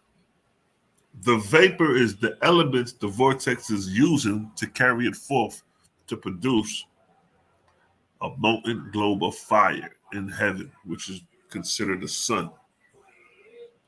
And that's just an example.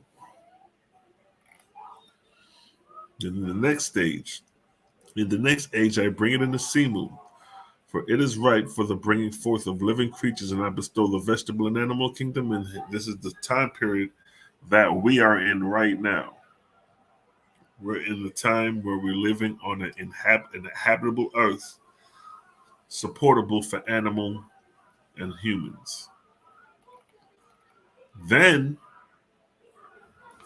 next it enters Hutu, for it is past the age of beginning, even as the living who are in advanced years. Next it enters Adu, and nothing can generate upon it. So there's a period of time where the earth will be like a desert, where nothing can generate upon it. And here you have a map of the 10 largest deserts. And as you can see, the desert will continue to expand and vegetation will continue to decrease. And as that happens, you're going to have continental barrenness, where the continents will be, look at Africa. Look at the greenery right here. But look at the Sahara Desert. Oh, that's a desert. That's uninhabitable. That's barren land. And as the barren land continue to move south, and as the barren land in the south continue to move north, Africa will soon be a barren land. Look at America. The greenery is up in Canada, up in here, in these regions. But look at the west of America. It's a desert showing planetary barrenness. Look at Australia. This shit about gone. Look at the greenery in Australia. It's on the coastline. But the most of it is a barren wasteland. So the Owaspy is showing you can even judge based off planetary barrenness, the deserts, and you could weigh and measure how long the earth will be inhabited. And it's going to take millions and millions of years for these greeneries to dry out before this should become uninhabitable.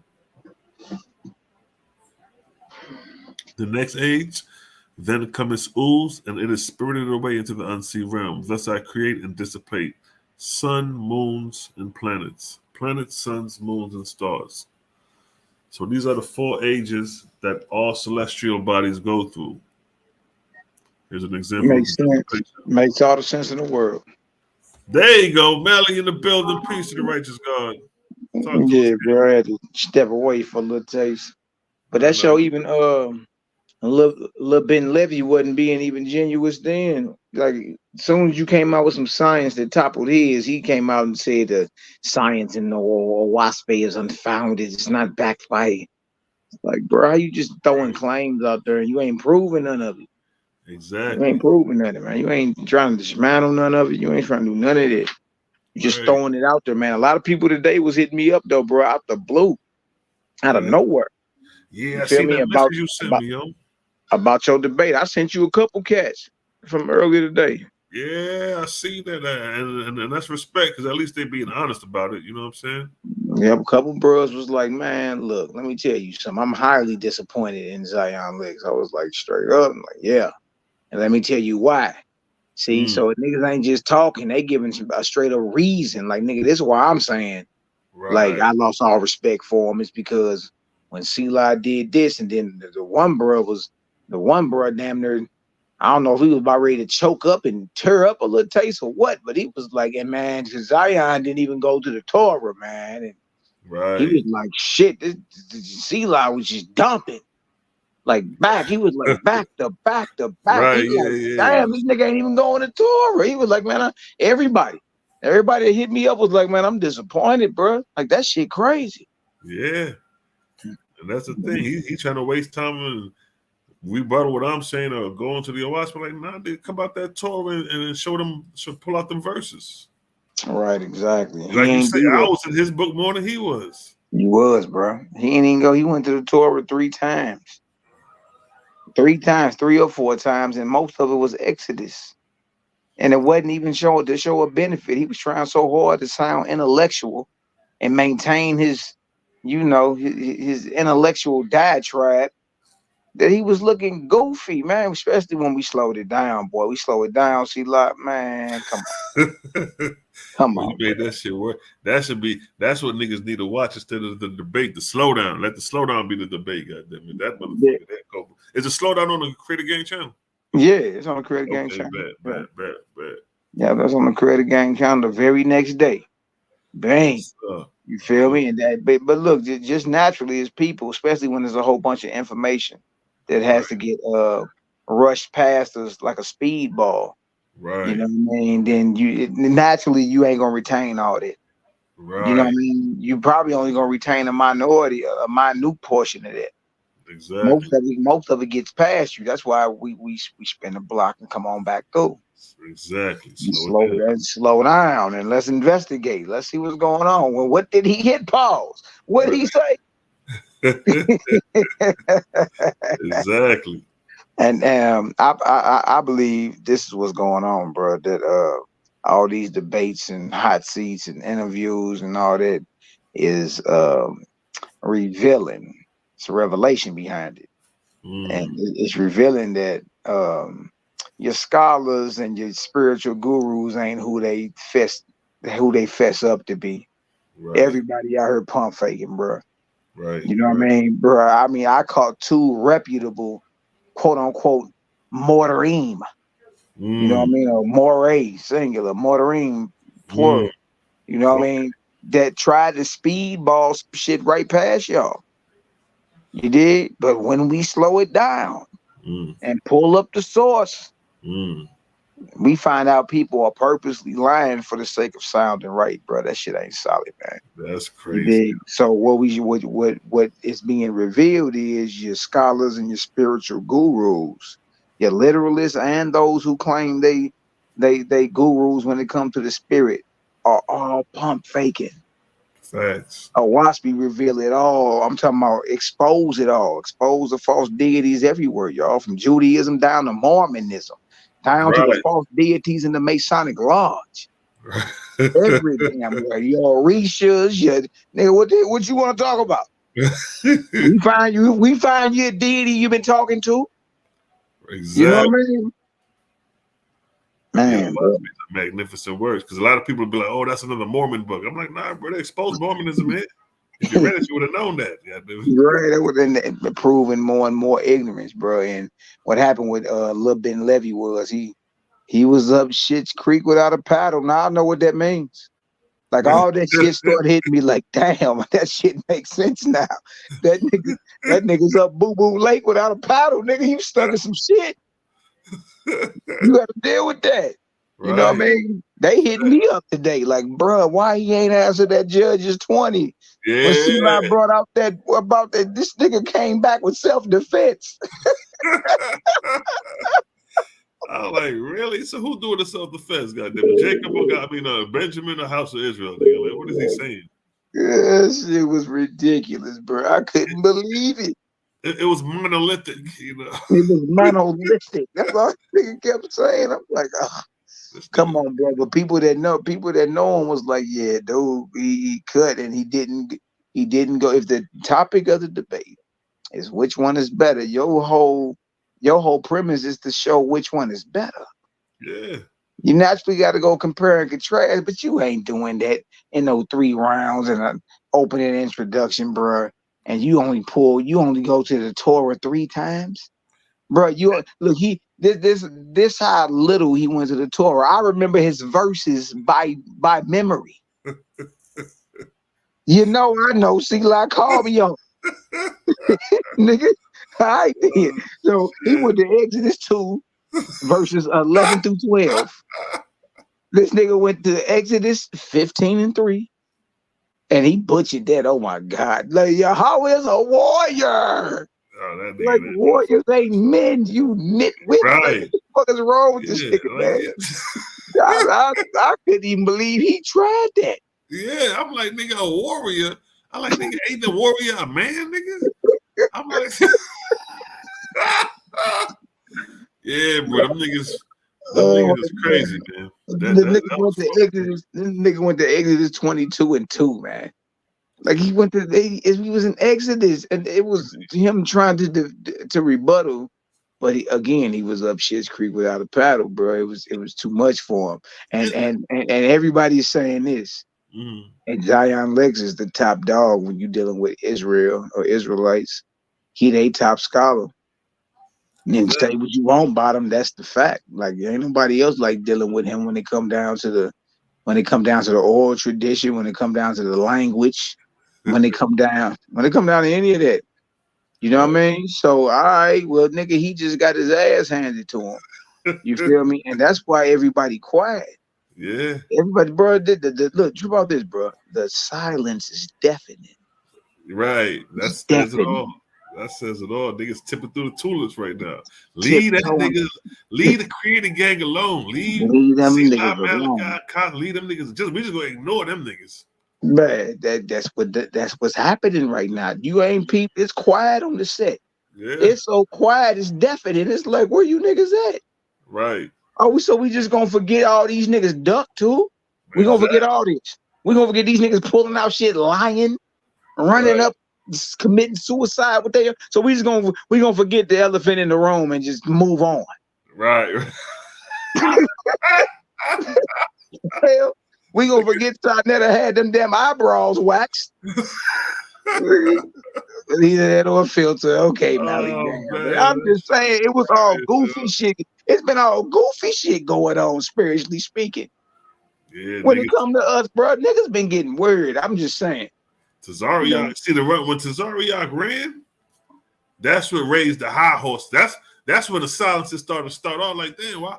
You know, like that nigga ran, niggas starting to get silent then, like, damn, if Tazariak ran and this nigga may be no joke, then when I see this nigga Zion pop his head up, I said, oh yeah, bring this nigga on.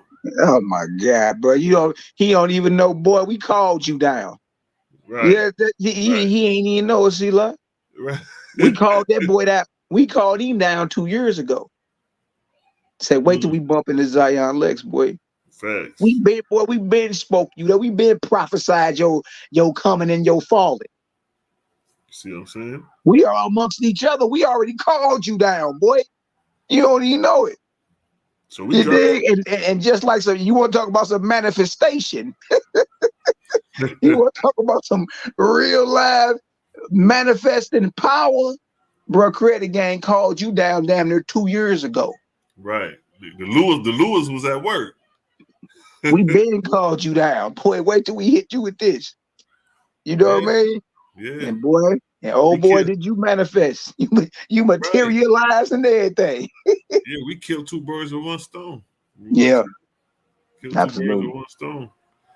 That's crazy. You know, the crazy thing about it is that he's supposed to come out of his book. So you could have started off with Abraham getting the promise of the seed, going through the Isaac Jacob thing, and Jacob. You ain't do none of that. I'm like, God damn, man, at least you would have got some leverage for that at least. Hey, Zion, Selah teaching you now, little nigga. Listen, nigga, class in session. Yeah, if I was in his shoes, did. if I was in his shoes, I'm like, nigga, I would have showed the covenant with Abraham. You know what I mean? How that was beneficial for Abraham, and went to Isaac and Jacob and the 12 tribes, and I would have still eradicated that shit. I would have came back and decimated that shit with the counters. But that's what I would have used. I would have used what I got, my tools in my book, to prove how this is better people. The church, God, exactly. We the Israelites. God chose the Israelites, the chosen people above all other nations. Nigga, you ain't used none of that. Hey, you know what's crazy? You know what's crazy? Oh, anybody, look, we finna help y'all out. I mean, it'll still get blown out the water, but you got a better chance at even appearing better. All you got to do is present it like you trying to gang somebody on the street corners. Right. Pull out your boards and teach about the tribes and show some physical descriptions and all that. I'm helping you niggas out right now. Yeah, go to your Russian icons and pull out some black saints and shit and show black Constantine and black King James. I'm trying to help you out right now. Exactly. That's what you could have did. Yeah, facts. And at least that would have appeared a little better. Yeah. Nah, bro, you cats ain't really. Nah, cats really ain't about that, bro. You talk about the language. You know, why are you talking about the Canaanite language? Oh man, the accursed language. But then this ain't even about who know Hebrew or Canaanite. Exactly, facts. That supersedes knowing Hebrew. If we talking about which book is better, man, that ain't got nothing to do with it. Because whatever you talk about in Hebrew, you got to explain it to me in English. You're gonna be double working, fucking with us. And in debates, you ain't got no time to put on no language lesson, not in no debate. Right. Because whatever you say that's foreign, you got to translate. Exactly. That's what I told the nigga. I was like, I said that in one of my, he tried to use it against me when I said that it don't make no sense learning Hebrew when the enemies of the prophet spoke the same language. Niggas who wanted Yahshua dead than the Jews, they spoke the same language as Yahshua. The prophets who was all killed off by the goddamn apostate Jews spoke the same language. So what the fuck is the relevance of learning a language if you out here still being devilish? Man, especially a language where every letter has multiple definitions, let alone every word, bro. Exactly. Like, and then it got a numerical value, the geometry or the geometry and all that. You know what I mean? I'm into the mystical side of it too, Zion Lexon. I already know where you coming from. And the you read all that stuff, Sefer Yetzirah, the Book of Formation and all that. We done read. Listen to me. We done read all up and down them pages of all types of different, avenues dealing with Israel. Whether you want to talk about the Orthodox, whether you want to talk about the same Nazarene, whether you want to talk about the mystical side, dealing with the Zohar and the Kabbalah and all those different commentaries dealing with that. You feel me? Even down to certain aspects of the oral tradition. Done read all up and down them pages. Yes, sir. So if anybody is qualified to talk about it, you know what I mean? You dig? You ain't got to act like it ain't what it is. Everybody know you got to come holler at the bros over this way because we the ones that really put in that work and read and research that, man. You dig? And can properly compare and contrast because everybody else over there is naysaying ain't read Owaspy. You may have read everything else I just said, but you ain't read Owaspy, so therefore you can't properly compare and contrast what we're saying. But we can. You feel me? Right. God, man, yeah. Raphael of the gang. What's the word, gang? Man, stand sucker free. That's right. No, hey man, it's truly a blessing, brothers, man. I'm trying to tell you, man, it's truly a blessing. We got these niggas with their back up against the wall, to be honest, because we attacked their most vulnerable points, their most precious points, which is their God. Mm. We're basically holding them against the wall by saying your God is an angel. That's hard to, like, if I was them niggas and a nigga told me that, and if I'm telling niggas the Most High is whatever, is not an angel, and the nigga come back and show me in the Bible that the same nigga who came to Moses is an angel, I gotta eat that. And for me to digest that, there's only two things I can do: turn my cheek to it and act like that shit ain't there, or come to the conclusion that this motherfucker is the Most High, but is an angel. Now, like you say, is it lawful to worship angels, Mally? No, it ain't. No, it ain't. So, if it ain't lawful to worship angels, and the angel is described in the Bible as the Most High, and the angel is a man, a warrior is a man, a champion is a man, a goddamn athlete is a man, all that shit's still men. Well, as a warrior, I know this nigga ain't reaching like this. You see I that? can't believe it. Like, what That nigga said champion. You was like, ain't a man a champion? You looking goofy, man. Then I'm not coming back on the platform. And then Fasada be all quiet on this shit too is goofy. I'm like, what the fuck are you so quiet for? We the new kids on the block, and we making niggas look bad, and them niggas got a long-time relationship. So Sai really wanted to be like, God damn, nigga, we see, like, you killed that nigga on that. But if he do that, he gonna get offended and say, Sai, you being biased, when really Sai just being like, nigga, that shit is the truth. Man, look, that's like a nigga getting mad about Bud Crawford whooping the whiskers off Earl Spence. What the fuck is you mad about? Right. You know what I mean? If you gonna be solid, even his trainer will tell you, yeah, he got his ass whooped. He got his ass whooped. You know what I mean? But if you a student of truth or a child of truth, then you know no truth should offend you. It just is what it is, man. You feel me? Until you can come back and debunk something and make a more solid claim and substantiate what it is you talking about, bro, you gotta take that. Eat that. You know what I mean? Emotions don't even fly over this way. This the no-fly zone.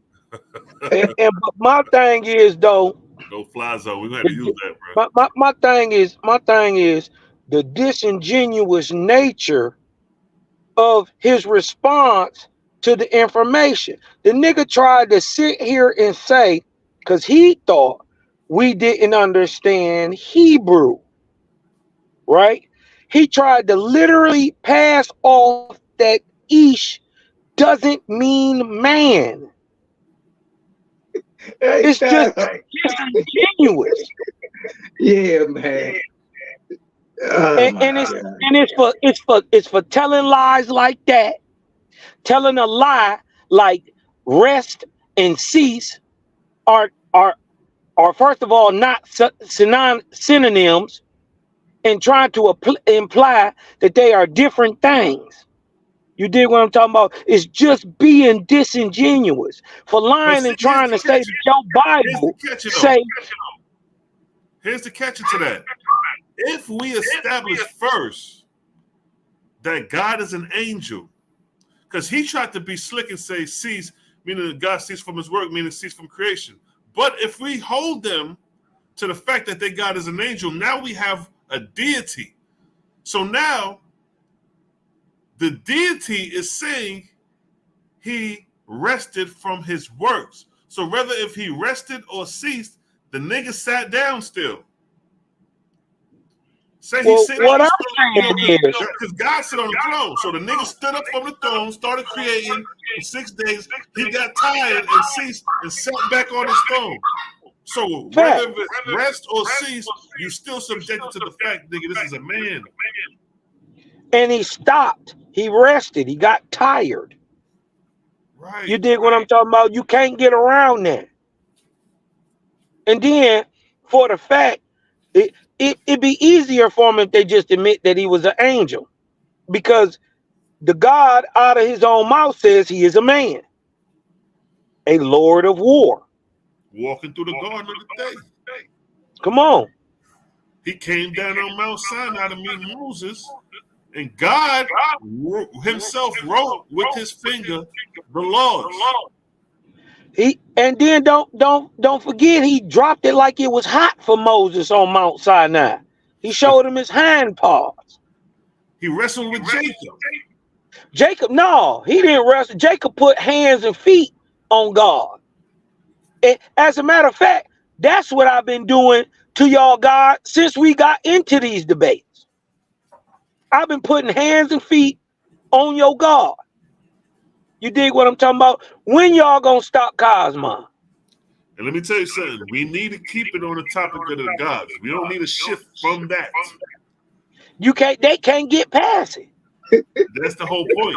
We got to keep them there. We don't need to go to no genetics, the nations, and the church. We don't need to go to none of that. Keep them niggas gods on the motherfucking forefront of this shit. Because if your God fake, don't none of the rest even matter. And we got to show that. We've been showing it. Because that's what I showed in round 2. Like, your God don't matter because he's killing off his own chosen people. This ain't got no Edomites there, ain't no Hamites, ain't no Canaanites. This is Benjamin and Israel, and God is goddamn over there telling you niggas to do it. And then God himself came down and participated in it.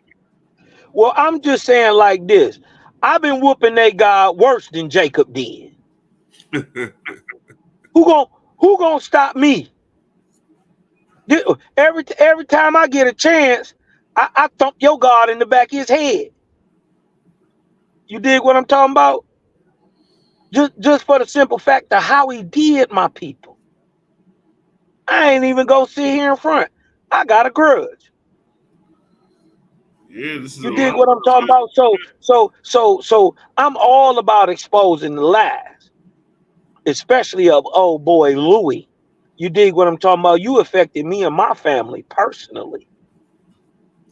But the crazy thing about that is that should start with, because Louis is just the remnants of an older effect process coming out of a little bit of Baal, but mainly Osai and goddamn Anu. Anu specifically. Anu got a motherfucking problem on his hand. Yeah, that nigga gonna be here too. Lord and God ain't praised no more. Dang. Now this is what I was doing the knowledge on, right? I was saying the easiest way, it may sound crazy, but it's real. The easiest way for these false gods to remove remembrance of their history on earth is through warfare. If they go ahead and start the warfare now within the next 200, 300 years, the shit will be forgotten through the warfare.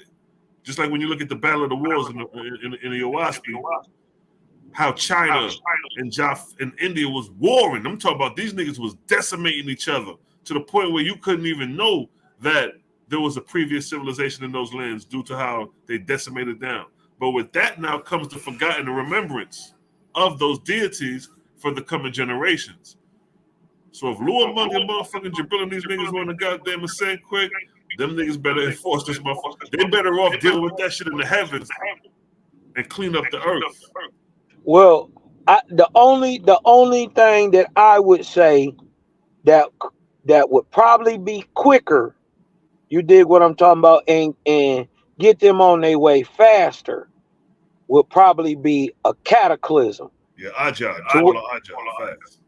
Yeah, some sort of cataclysm to where there's a massive loss of life all at the same time. Right. Till we basically go back to a bottleneck. And so they could start them people's everybody's ascension now. Right. You see what I'm saying? Instead of waiting till these people die and whatever's gonna happen with them and birthing a new race. You see what I'm saying? Instead of doing all that, it would probably be shorter.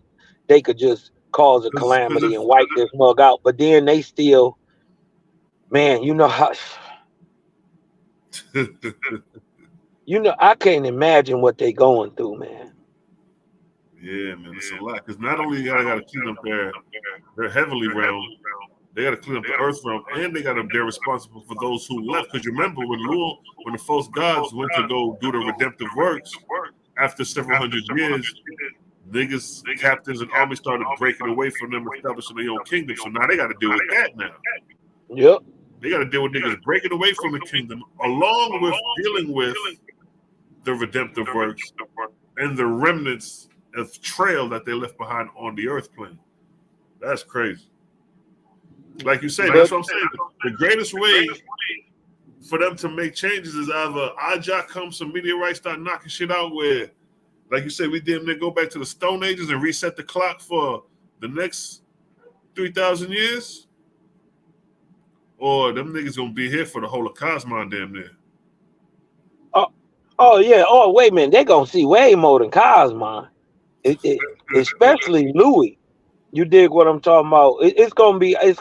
I think some guys that get up out of here that's been here for the last couple thousand years. You know what I mean? Louis may get up out of here within the 26 cycle probably. But you got to think about it. 26 or 27 years. Now go ahead. But you got to think about it. They not only got to clean up their religion, they got to clean up the ripple effects that come out of things that were sprouted from the lie that they may have told 4,000 years ago, been converted 2,000 years later into some whole other stuff. You dig you see what I'm saying? That's now being worshipped today as, whatever. A good example of that is Christianity. With Christianity and the Hebrew doctrine. Go ahead, Melly. I'm saying, what we call it? We call that you got to get your kids out the streets. You got to do that. Right. You know what I mean? So all that ripple effect, all the seeds that fruition behind that bullshit you planted, that's your harvest. Right. You got to deal with it. That's what True God was saying about Luamong and the Holy Ghost in the book of Esdras. He say, look, man, that's Luamong's work. Right. He got to deal with that. Ooh, what's wrong with you? You feel me? Hey, he say, may it bear witness from the kingdom it sprung. Nigga, that's his labor. He got to deal with it. That shit is heavy, yo. Nigga, it's already been proven that these false gods can fall again. So it's like, man. He told that boy, let the Holy Ghost bear witness from the kingdom it sprang from. Nigga, the Holy Ghost was Luamong's labor. Exactly. Hey, I knew did fall twice, didn't he? Yeah. Dang. Yeah. He had already been in hell one time. We reading about a hoover. About that part. Yeah. He had already been in there and delivered. That's deep, yo. Who's to say Luamong may not do the same shit? You know in the Bible when it says that the dragon was locked up for 1,000 years, that's like the nigga locked in doing his redemptive work. Then the shit ain't go right. Then the nigga released coming out like a dragon because he pissed because shit ain't go right. They come out the heavens like, man, I'm sick of you niggas. Y'all fucking up my progression. Man, don't get Luamong fucked up. Listen, man, because there's gonna be some Ethereans around here about that time. I don't think he want no smoke. Nah, nigga, he's trying to get up out of that torment. Listen, this shit kicking Louis ass right now. I knew as long as Lord and God is worshipped in the earth, nigga, you right here. You right here. Listen, bro, so he over there with God, in order to get a God out the earth. Ooh, you know a lot of war and shit got to pop off with that. You talking about eradicating a God out the earth? Shit. Yeah. And look at the and his heavenly kingdom falling. So what you say again, Melly? I said, and his heavenly kingdom falling. Right. Like trip off the ramifications in eradicating a God out of the earth. and the heavens. You feel me? You know it got to come with that war. The heavy war got to come behind it. Exactly.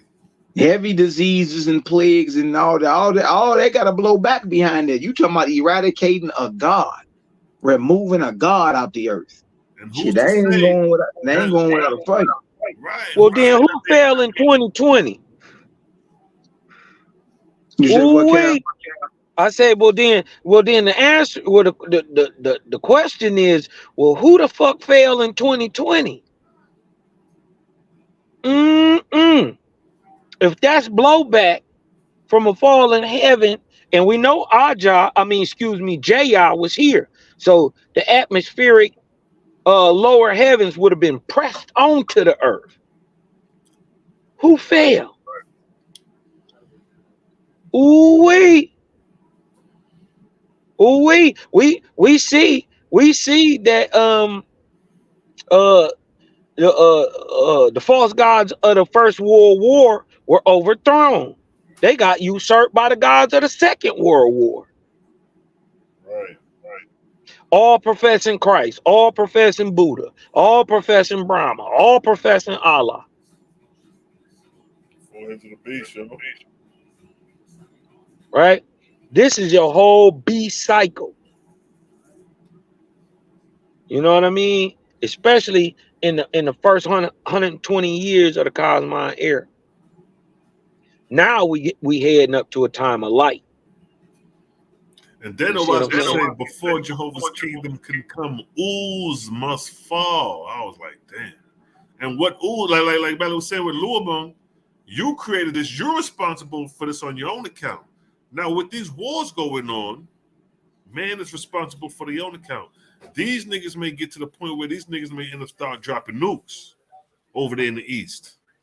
There may be a chain reaction of events over there in Palestine and Israel. And now you're hearing about Iran and America coming, their names coming up now. You know what I mean? Hey, Selah, what's the I think it's either the book of being or it's the book of knowledge.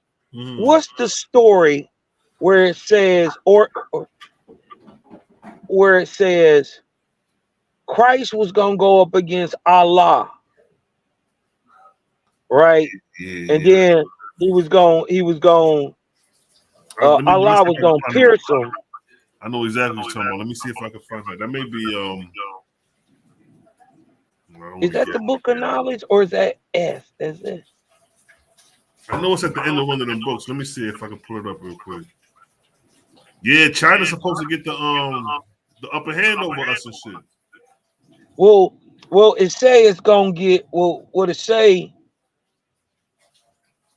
is Christ is gonna overthrow Allah. Right. Exactly. But Allah is gonna get a damaging blow. It go on to say he gonna take care of Buddha and Brahma, but he gonna go up against Confucius. Right. That's what I'm saying. Yeah, he gonna go up against Confucius. I think the Confucians are the modern day Russians and North Vietnamese. That line of that people who would be your more Eurasian stock. You know what I mean? Okay. That Confucianist. You dig what I'm talking about? They got true orthodoxy and everything over there. You know what I mean? In Russia. Don't let them sleep on, Right. Don't let them sleep on you like it wasn't niggas in Russia too. Like the Russian ain't a nigga. Right. Let's get that out the way. The real Rus, the people from Rus are black. 100% produced out of the loins of the Egyptian. Mixed with the early Eurasian types. Right. Who many of them was still light copper colored. You dig what I'm talking about? Hunnic, what you would call a Hun. You know what I mean? Yeah. I'm looking for that. I'm gonna zoom. Yeah, it's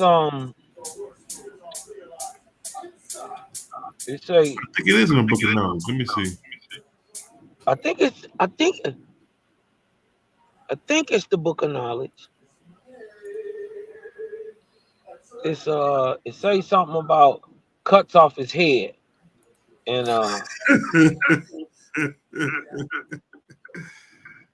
but they say this nigga Luamong ain't no hoe in this thing though.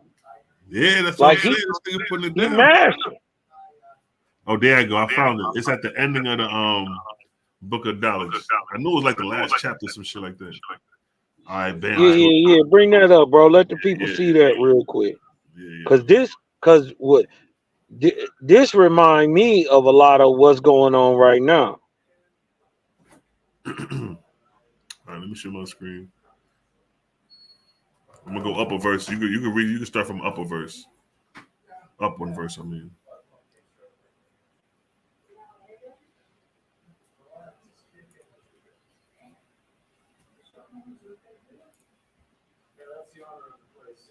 You see it?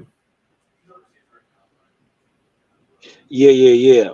8 and 15. Yeah. Yeah, this is the book of knowledge. Chapter 8:15. S or spirit, one of the 9 entities of the creator, right?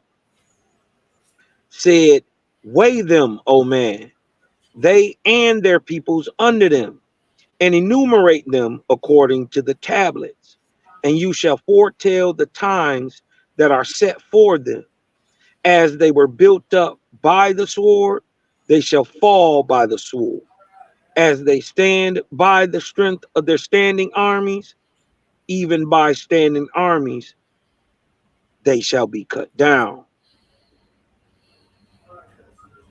By the sword of Christ, Luamon, shall destroy Muhammad. Pause right there. So, Luamon gonna get the best of Jabril, bro. Listen, that gotta be blooded nigga though. Right. That's what I'm saying. So it's gotta be some chicanery in there, because I don't think Louis can head up whoop Jabril. I know that's not happening. So no, that's not about to go down. You ain't about to tell me this nigga who done whooped every goddamn body, even Ball. Right. And he won't smoke with Luamon. Right. His whole thing was to bang on Luamon. So he ain't never been scared of Luamon day one. So you ain't about to convince me now that just by brute strength, he about to whoop Jabril. So it's some chicanery. It'll definitely some cutting ways on Christ's side where more likely it'll be technology that probably get the best of him. That's what it is. And that's what it is. And I think the beginning of it was to let some technology fail. Not to actually make some technology work, but to make some technology fail. And and the first technology that failed to set off this war is the so-called Iron Dome. That let these 2,000 people just parasail and drop bombs and shoot rockets all into Gaza and into Israel. But check it though. After Muhammad, it said Brahma and Buddha. Yo. Go ahead and finish that shit right quick. By the sword, Christ shall destroy Muhammad, or Christianity shall destroy Islam. That's right. Brahmanism, and Buddha, Buddhism. Listen, he's saying Christ is going to destroy Islam, Brahmanism, and Buddhism. Now, pause. Let's put that on a geographical location. That's saying that Western Europe is going to conquer the Middle East, the Far East, and China. Yep. Wait a minute, but hold up. Because Buddha and Confucianism is in China as well and in India. So, don't know. Yeah. But where are they today? Right. Because Confucius is definitely China. It's But definitely Buddha is China, also. but even in Confucius's time, Confucius was in North China. Depending on where it's at. Well, nonetheless, these countries of the East and the Middle East, America and Western Europe going to deal with them. And it may come through Israel that these countries may be dealt with. So basically, they're talking about the Middle East, Persia, India, and mainland China. Right. Right? He's saying Christ shall destroy Islam. Think of the biggest spot. The biggest spot of Islam is in Southeast Asia. Right. So that make Taiwan hit a little different. Right. You know what I mean? But he shall come. Iran has a 94. Is it a 94 or 90? It's like a 99.4% rate of being Muslim. That's Iran. But he shall come against Confucius and fail. So the Confucian doctrine, which was initially of peace, has now been turned to war. It's funny how he gonna lose it to Confucians, and then look what it say next, which is most damaging. Then Christ shall destroy himself. Damn. For as his followers have cast him out of Rome, he will have no abiding place on earth. That's just like what they're talking about. I remember the other day Lucy was talking about Lou among is Lucifer. So when Lucifer was cast out, he had no place on earth, no heaven and on earth. This sounds like some shit like that. Well, you dig what I'm talking about? So that means that we waiting on a nigga in heaven to get kicked out on earth. That means his representative on earth must have already been kicked out. Yes, the Roman Church, they did kick him out. 1847. Right. The Pope put himself in the role of Jesus as the vicar of God. So Louisville has no place on earth right now. Ooh wait. This shit is crazy. Wait. Ooh wait. By the sword, they say he's gonna kill himself. Muhammad, Brahma, and Buddha. There's another one though, right? There's another one too. Is it the Book of Being, where it also say? Are you talking about the dragon and beast? Yeah, where it say? I know you're talking about. I got you right here. Book of Being. Yeah, you already know. That shit was towards the end right here. Hold on, I'm still in the Book of Knowledge. Hold on a second. See the Book of Ben right here.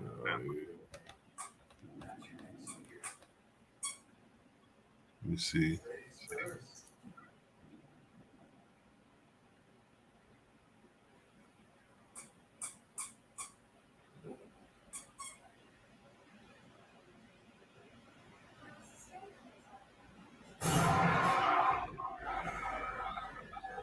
You talking about this shit right here? Let me see. Hold on. The March of Jehovah. Yeah, that's it right there. Hold on, let me see where to start at. And the names of the beast now falsely assumed to beguile Jehovah's chosen were Dias, Lord God, Osiris, and Tin, and their horns were named, one righteousness and the other militant.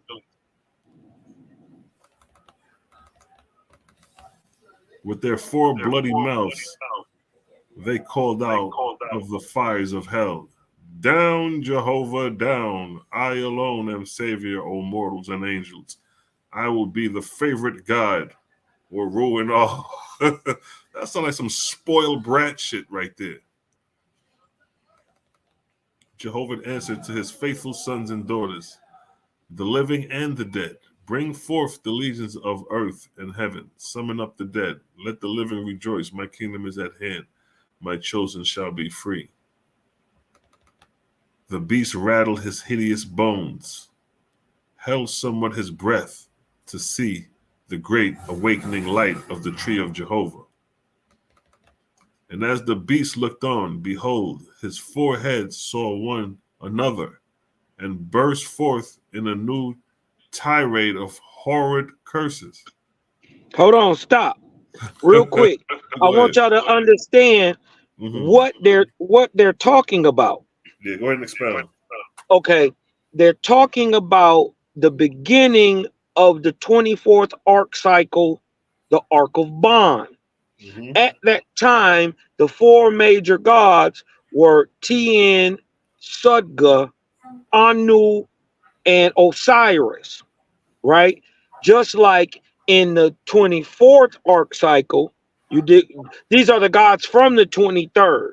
This is going into the 24th, just like in the 24th, four more false gods rose up on the scene: Buddha, Brahma, Allah, and Christ during these next 3,000 years.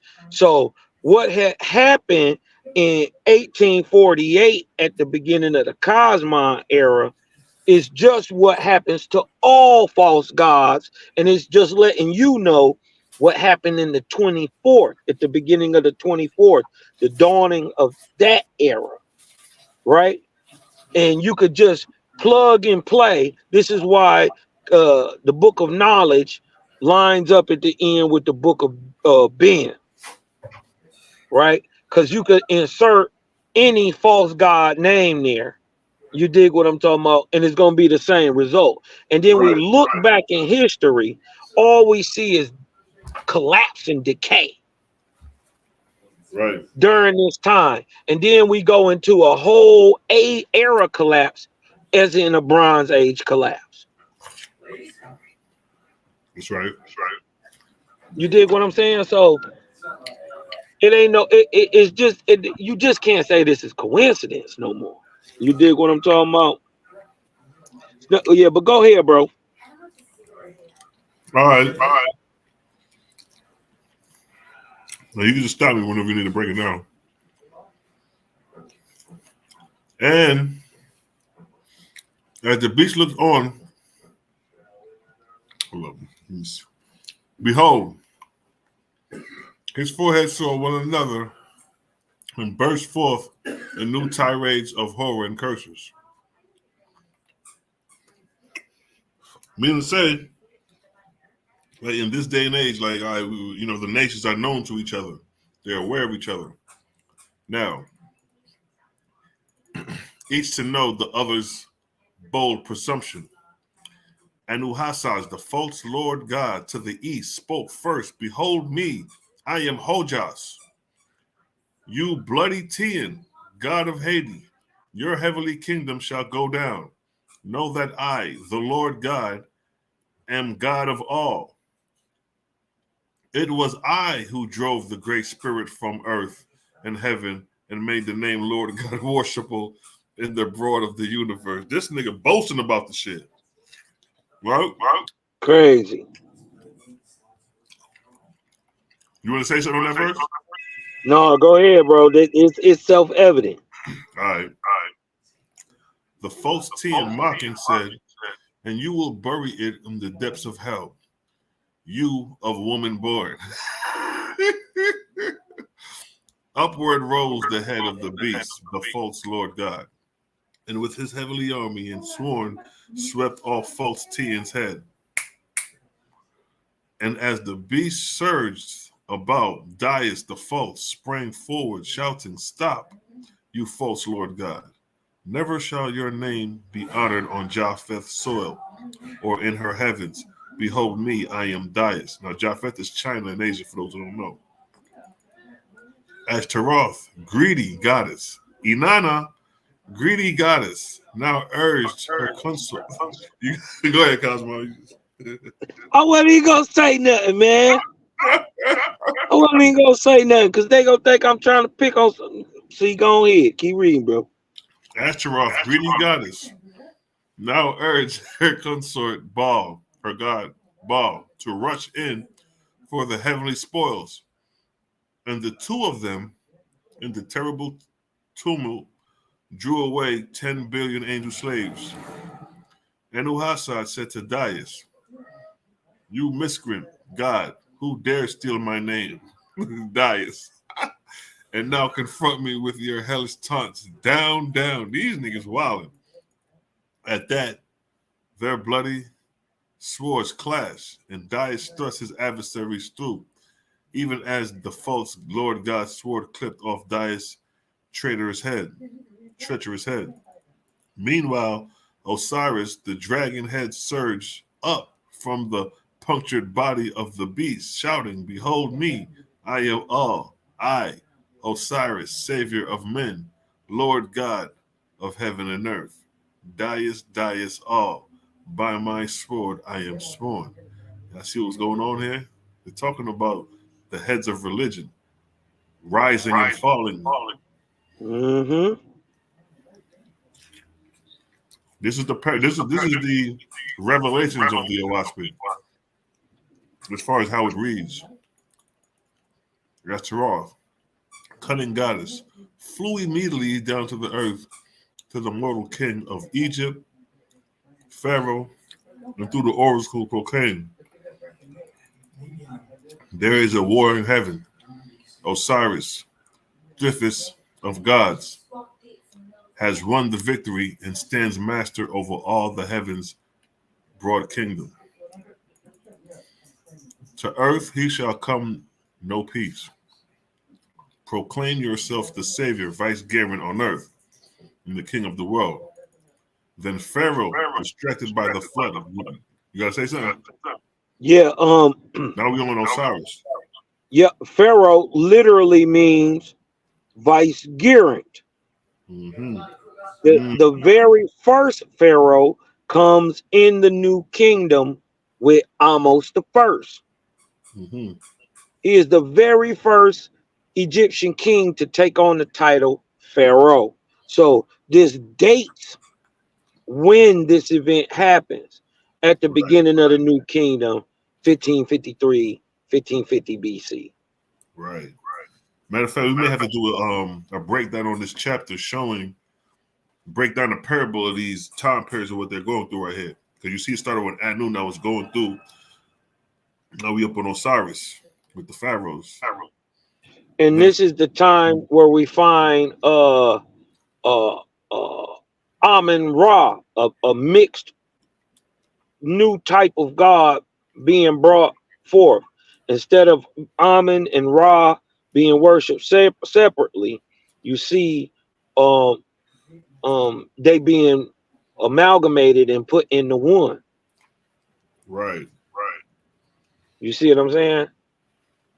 And remember, Ra is older than Amun.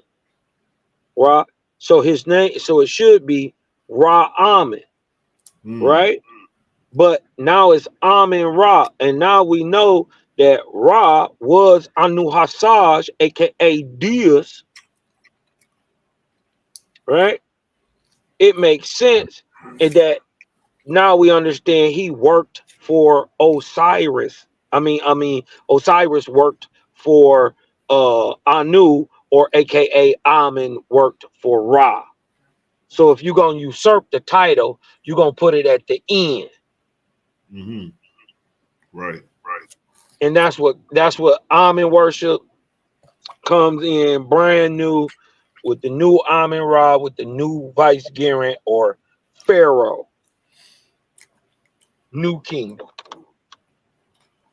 Then Pharaoh, distracted by the flood of miracles and the superabundance of the spirits of the dead strolling over all of Egypt, embraced the oracles, fearful decrees.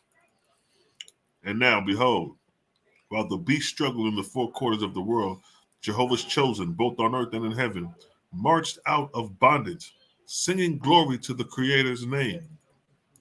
And now Osiris, the chief remaining head of the beast, turned from anarchy and hells in Hades to vent his hatred against Jehovah's chosen on earth, and with Baal and Ashtaroth invented new tortures for the non-flesh eating tribes of men. So now we're talking around 10th, 7th century BC when they was united. Maybe like around, like 11th, 12th, 11th century BC. I would say this is still right in the time of the beginning of the Ark of Bond, circa 1553 BC. Yeah, exactly. A little further up, like 13, 14. Yeah, the key is if you go back up the verse, right? If you go back up to the verse above that, the key is where it said, Jehovah's chosen both on earth and in heaven marched out of bondage. Right, exactly. Right. So that puts this thing at a certain time. Right. You know what I mean? Right. That's New Kingdom. That's 1553. That's the end of the intermediate period. Right. Now Osiris, the chief remaining head of the beast, turned from the anarchy and hells in Hades to vent his hatred against Jehovah's chosen on earth, and with Baal and Ashtaroth invented new tortures for the non-flesh eating tribes of men. But Jehovah's light broke across the world. The smoke and cloud from the battle cleared away. Osiris fled from the earth. Another group of false god had cleared away before Jehovah's light. So this is just a cycle of showing you how these gods come and go. And I think this is going to hold on, let's see what it say here. Jehovah said, when the gods have fulfilled their time in earth and in heaven, behold, I put them away. And at the time of their going, behold, I opened the doors of heaven, and I called down the angels and send them abroad over the earth, and the earth become overran with miracles. The spiritualist movement. Cosmon said, let the wise man and the prophets consider the signs of the Almighty. Two extremes forerun the change of the gods and saviors in heaven. These are extreme disbelief and extreme belief. The first denies all gods and even the person of the Creator. The second runs after the spirits of the dead, consulting seers and oracles. That's FOMO. These signs are my signs. When these come, behold, the Almighty has a new deliverance at hand. And this is where we at. I was going to say that's exactly where we at. Exactly. That's exactly where we at right now. Mm-hmm. We in the change or a coil of the cyclic nature of our vortex. We in one of those coils when it tightened down a little bit. Mm-hmm. You know what I mean? Oh yeah. Mm-hmm. Yeah, this motherfucker, bro. This philosophy is a beast, bro. Yeah. Ain't nothing like it. Hey, look at 13. Look at 13. It say 12. Start from 12. Start from 12. Oh, if only the prophets would apply my lessons of the past in order to foretell the future. Behold, there is no mystery in heaven and earth. They march right on. Cycle follows cycle, summer follows winter. Ain't no secrets, ain't no mysteries. Mm-hmm. And the overthrow of the departing gods, behold, there is a beginning of a new springtime in Jehovah's season. See that? Come on. You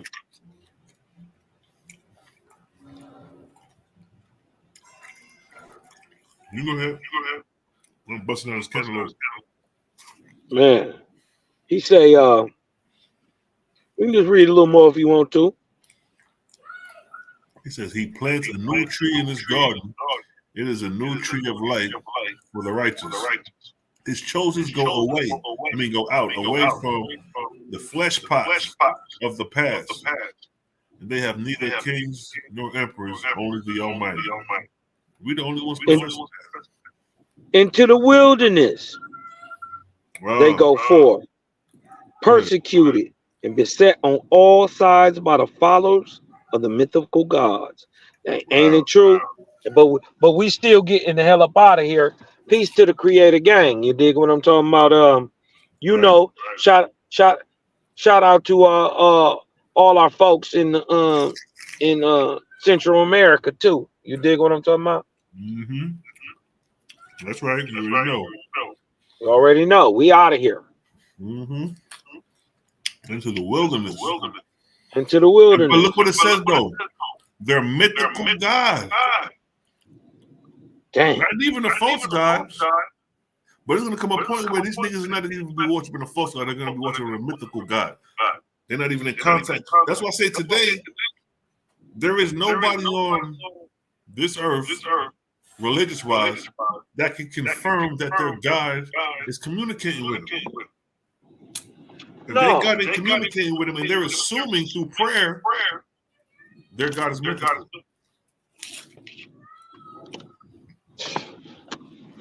Man. Like the war in Israel. But when you figure out God is a man, though. But look at the war. Look at the war with the Israelis and the Palestinians right now.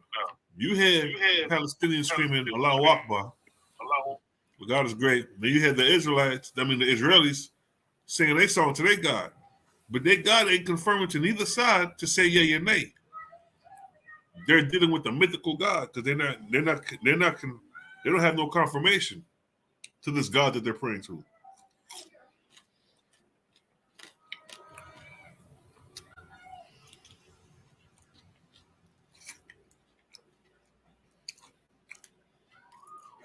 Cosmo dropped off. Yes, family. Peace to Sonetta in the building. Peace to the righteous God. What's good, fam? Peace and black power, my brother. Yes, indeed, man. We've been on here for a minute. 2 hours, 54. I got my face stuffed in this goddamn melon. You know what I mean? I'm busting it down right now, yo. It's a blood clot vibes. Run the rhythm. Yeah, family, give me a 1 in the chat if y'all get this understanding. If y'all feeling the vibes, go ahead and give me a 1 in the chat if y'all feeling the vibes. Create a gang in the building. Shout out to the God Sarnetta tapping in. Peace to the righteous God. You know how we do. It's a vibes.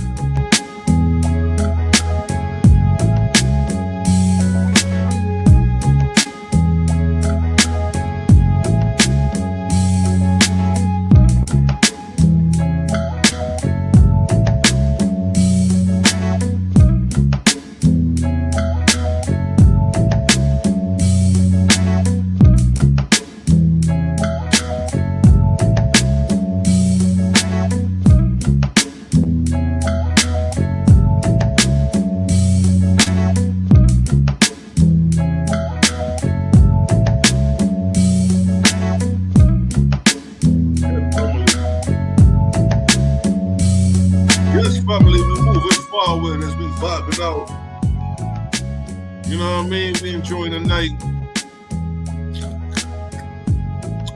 Busting out and smelling.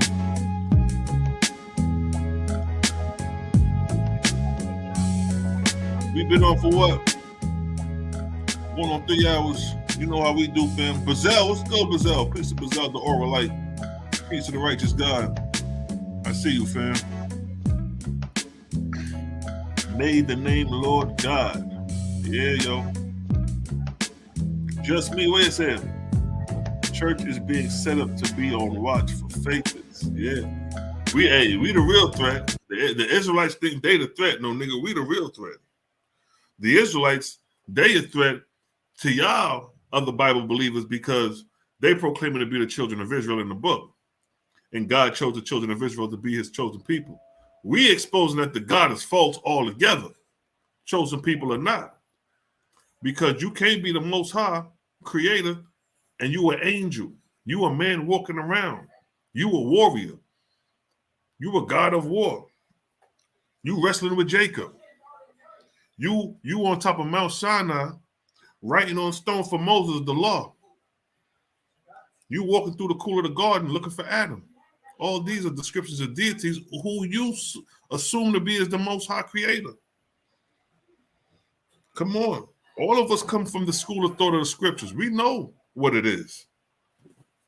You know how many breakdowns I had with the Genesis story and God and all that?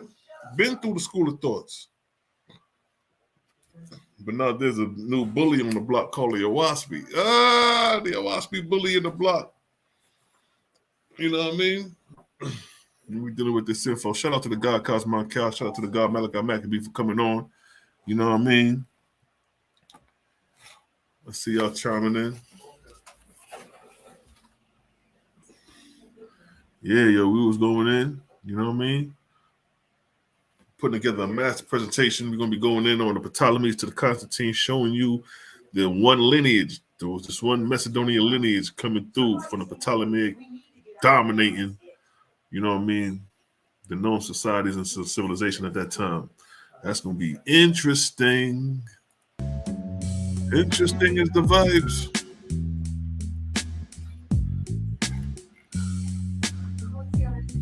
You know what? Let me go a little bit more into this real quick. You know what I mean? Wait a minute.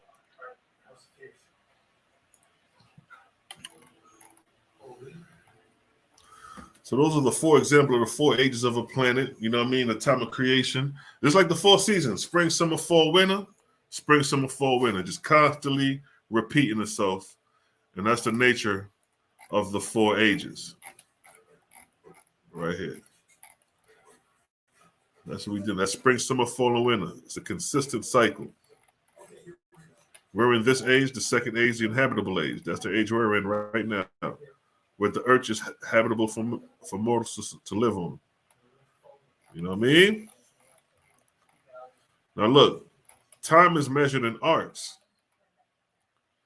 Book of Synopsis, the 16 cycles, 1 and 1, 2. For the earth travels in a circuit around the sun, which is divided into 4 arcs called spring, summer, fall, winter. Second, the sun with his family, meaning the solar system, travels in a large circuit, which is divided into 1,500 arcs, the distance for each arc being about 3,000 years or one cycle. So this is basically showing you that the sun has an orbit. And here's just an illustration of the sun in motion as it's orbiting around what we would know as the Milky Way galaxy. So it's confirmed in science that the sun does have an orbit, and the Owaspi is confirming this in 1881. Now, a lot of people believe the sun is stationary or the earth is stationary and the sun revolves within the dome of the earth. But here in the Owaspi, it says the sun has an orbit, and science has proven that the sun has an orbit. Let's prove it. Let's see. Let's just type it in to see, does the sun have an orbit? Let's just type that to see.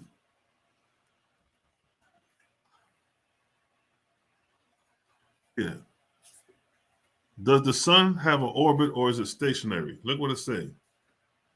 The sun orbits the center of the Milky Way.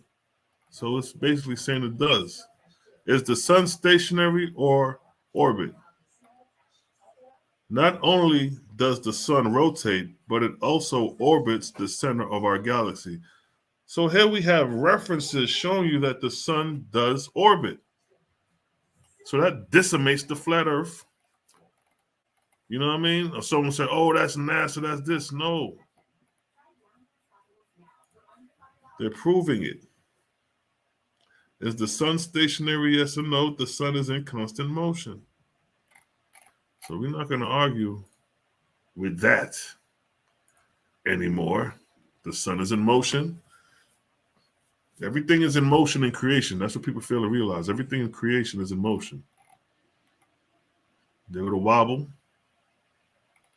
Does the sun have an orbit? Galactic, yeah. Yes, it does.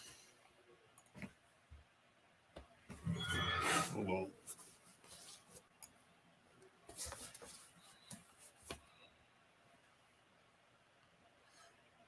Wait a second. There we go. Does the sun have an orbit? Hold on, my mouse wet. All right, there we go. The sun has an orbit. They go to reference. Then in Book of Jehovah, 7:2, Jehovah caused the earth and its family to travel in an orbit, the circuit of which requires of them 4,700,000 years. 4 milli. That's one orbit. So one of these orbits right here is 4 million and change, as described in the Owaspy. And the Owaspy described this in his third circuit. Creation of mortals.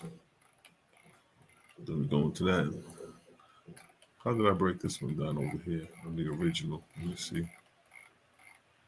But I ain't gonna go into that right now. We've been on for 3 hours already.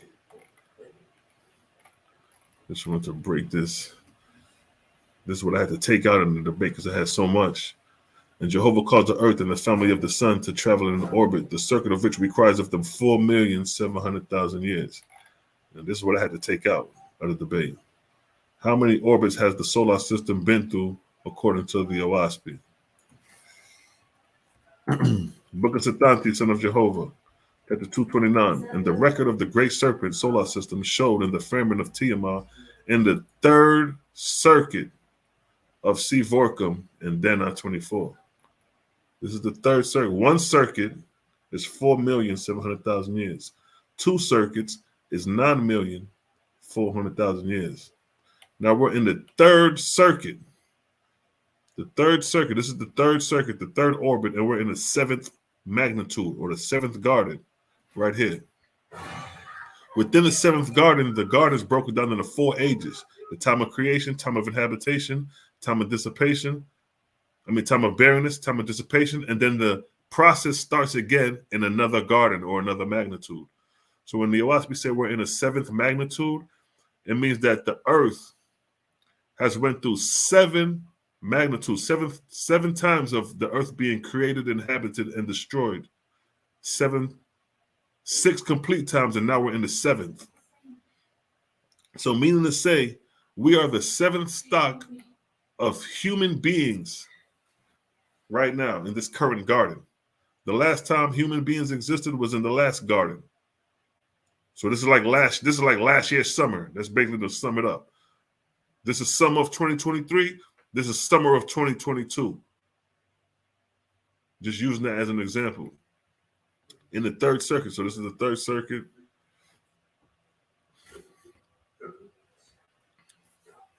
So now, 6 complete gardens equal 3,456 years. 1 age is 144 years plus a half age, giving us a total of 216,000 years. 3,456,000 plus 216,000 equals 3,672,000 years.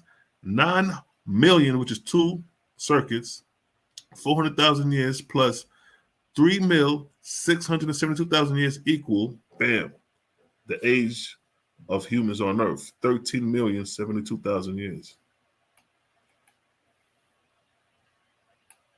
So this is 8, 16, 24. We in the 23rd circuit. 24th Dana would be the 8th garden or the 8th magnitude. So roughly 13 million years is what Owaspy describes how long man been on the earth through these different gardens. Not one consecutive time, not one, it's like an apple tree. An apple tree don't grow its fruit all year. It comes and goes in the spring and summer. That's when the tree is bearing. And then you got to wait till next year for another selective fruits to grow. So that's how man been populated on the earth through creation, inhabitation, and extinction. Creation, inhabitation, and extinction. Creation, that's what this is right here. creation and habitation, then extinction, and keep moving over. New stocks of human every time. So that's interesting. Book of Jehovah 7:2, he placed in the line of the orbit at distances of 3,000 years Etherian lights. So every 3,000 years, the sun and the solar system and the planets go through these Etherian lights. So it's like a column of light. And when these columns of light come is when changes come. See that? Just an example of an arc cycle of 3,000 years. So these arcs of light. So 1, 2, 3, just giving an example of how the earth travels through these arc cycles. When the earth goes through these arc cycles of light is when changes come upon the earth. The most important time is the inhabitable time, which is the second age. Book of Jehovah 4:27. By being in mastery over his person, Jehovah created countless worlds of which the corporeal earth is one, and he created the living thereon, and the time was one Gadol, 24,000 years. So the living, animals and humans, was created within a time span of 24,000 years. It just all didn't happen in one day, like your Bible says. This is the Simeon age, the time of creation. Like I told you, each age is 144,000 years, and 144 is breaking down into 2 ages. And the 72,000 years, which is a half age, and these half ages of 72,000 years is broken down into 3 periods of 24,000 years. And these 24,000 years, Gadol periods, as we read up here. And the time was 1 Gadol, 24,000 years. So a Gadol is a 24,000 years. And these 24,000 years, every 24,000 years, there's a decline of atmospheric overall vortexian current over the planet. Book of Jehovah, chapter 4:17, again, by the mastery of Jehovah over his person, created he countless worlds, of which the corporeal earth is one, and he created the living thereon, and the time was 1 Gadol, 24,000 years. So within the first age, the time of creation, the very ending of the time of creation is when animal and man was created. This last Gadol period of 24,000 years.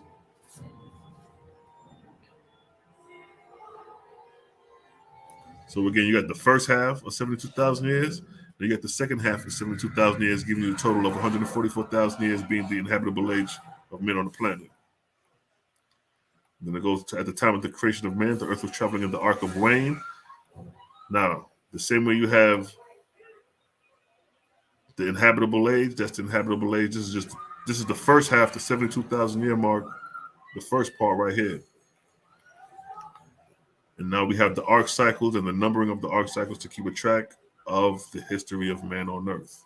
That's what the purpose of the arc cycles are. We have the arc cycles with the time periods and the timelines, showing you that we do have a timeline. With that, son, I'm going to chime out on that for now. You know what I mean? We're going to break forth. We're going to vibe out, family. We're going to chime it out. You dig? It's the earth flat out, man. I don't waste time with the flat earthers, man. We not waste time with the flat earthers, y'all. I ain't interested in debating them niggas, man. Them niggas got a lot of motherfucking, them niggas get nasty, boy. You know what I mean? But yeah, just based off of just off the cosmogony, it shows that we demonstrated nothing as a flat earth, even in the cosmogony breakdown with the science proven. Vortexia, spiraling galaxies, and global planets, global celestial bodies. Yes, family, but it's all good, man. Shout out to the gods. You good. You good, Cosmon. It's all goody. Yep, we the 7th stock. That's right. We the 7th garden. We got one more garden. We got one more age, the 8th garden, and then that'll be a complete circuit for the 3rd circuit. Yes, sir.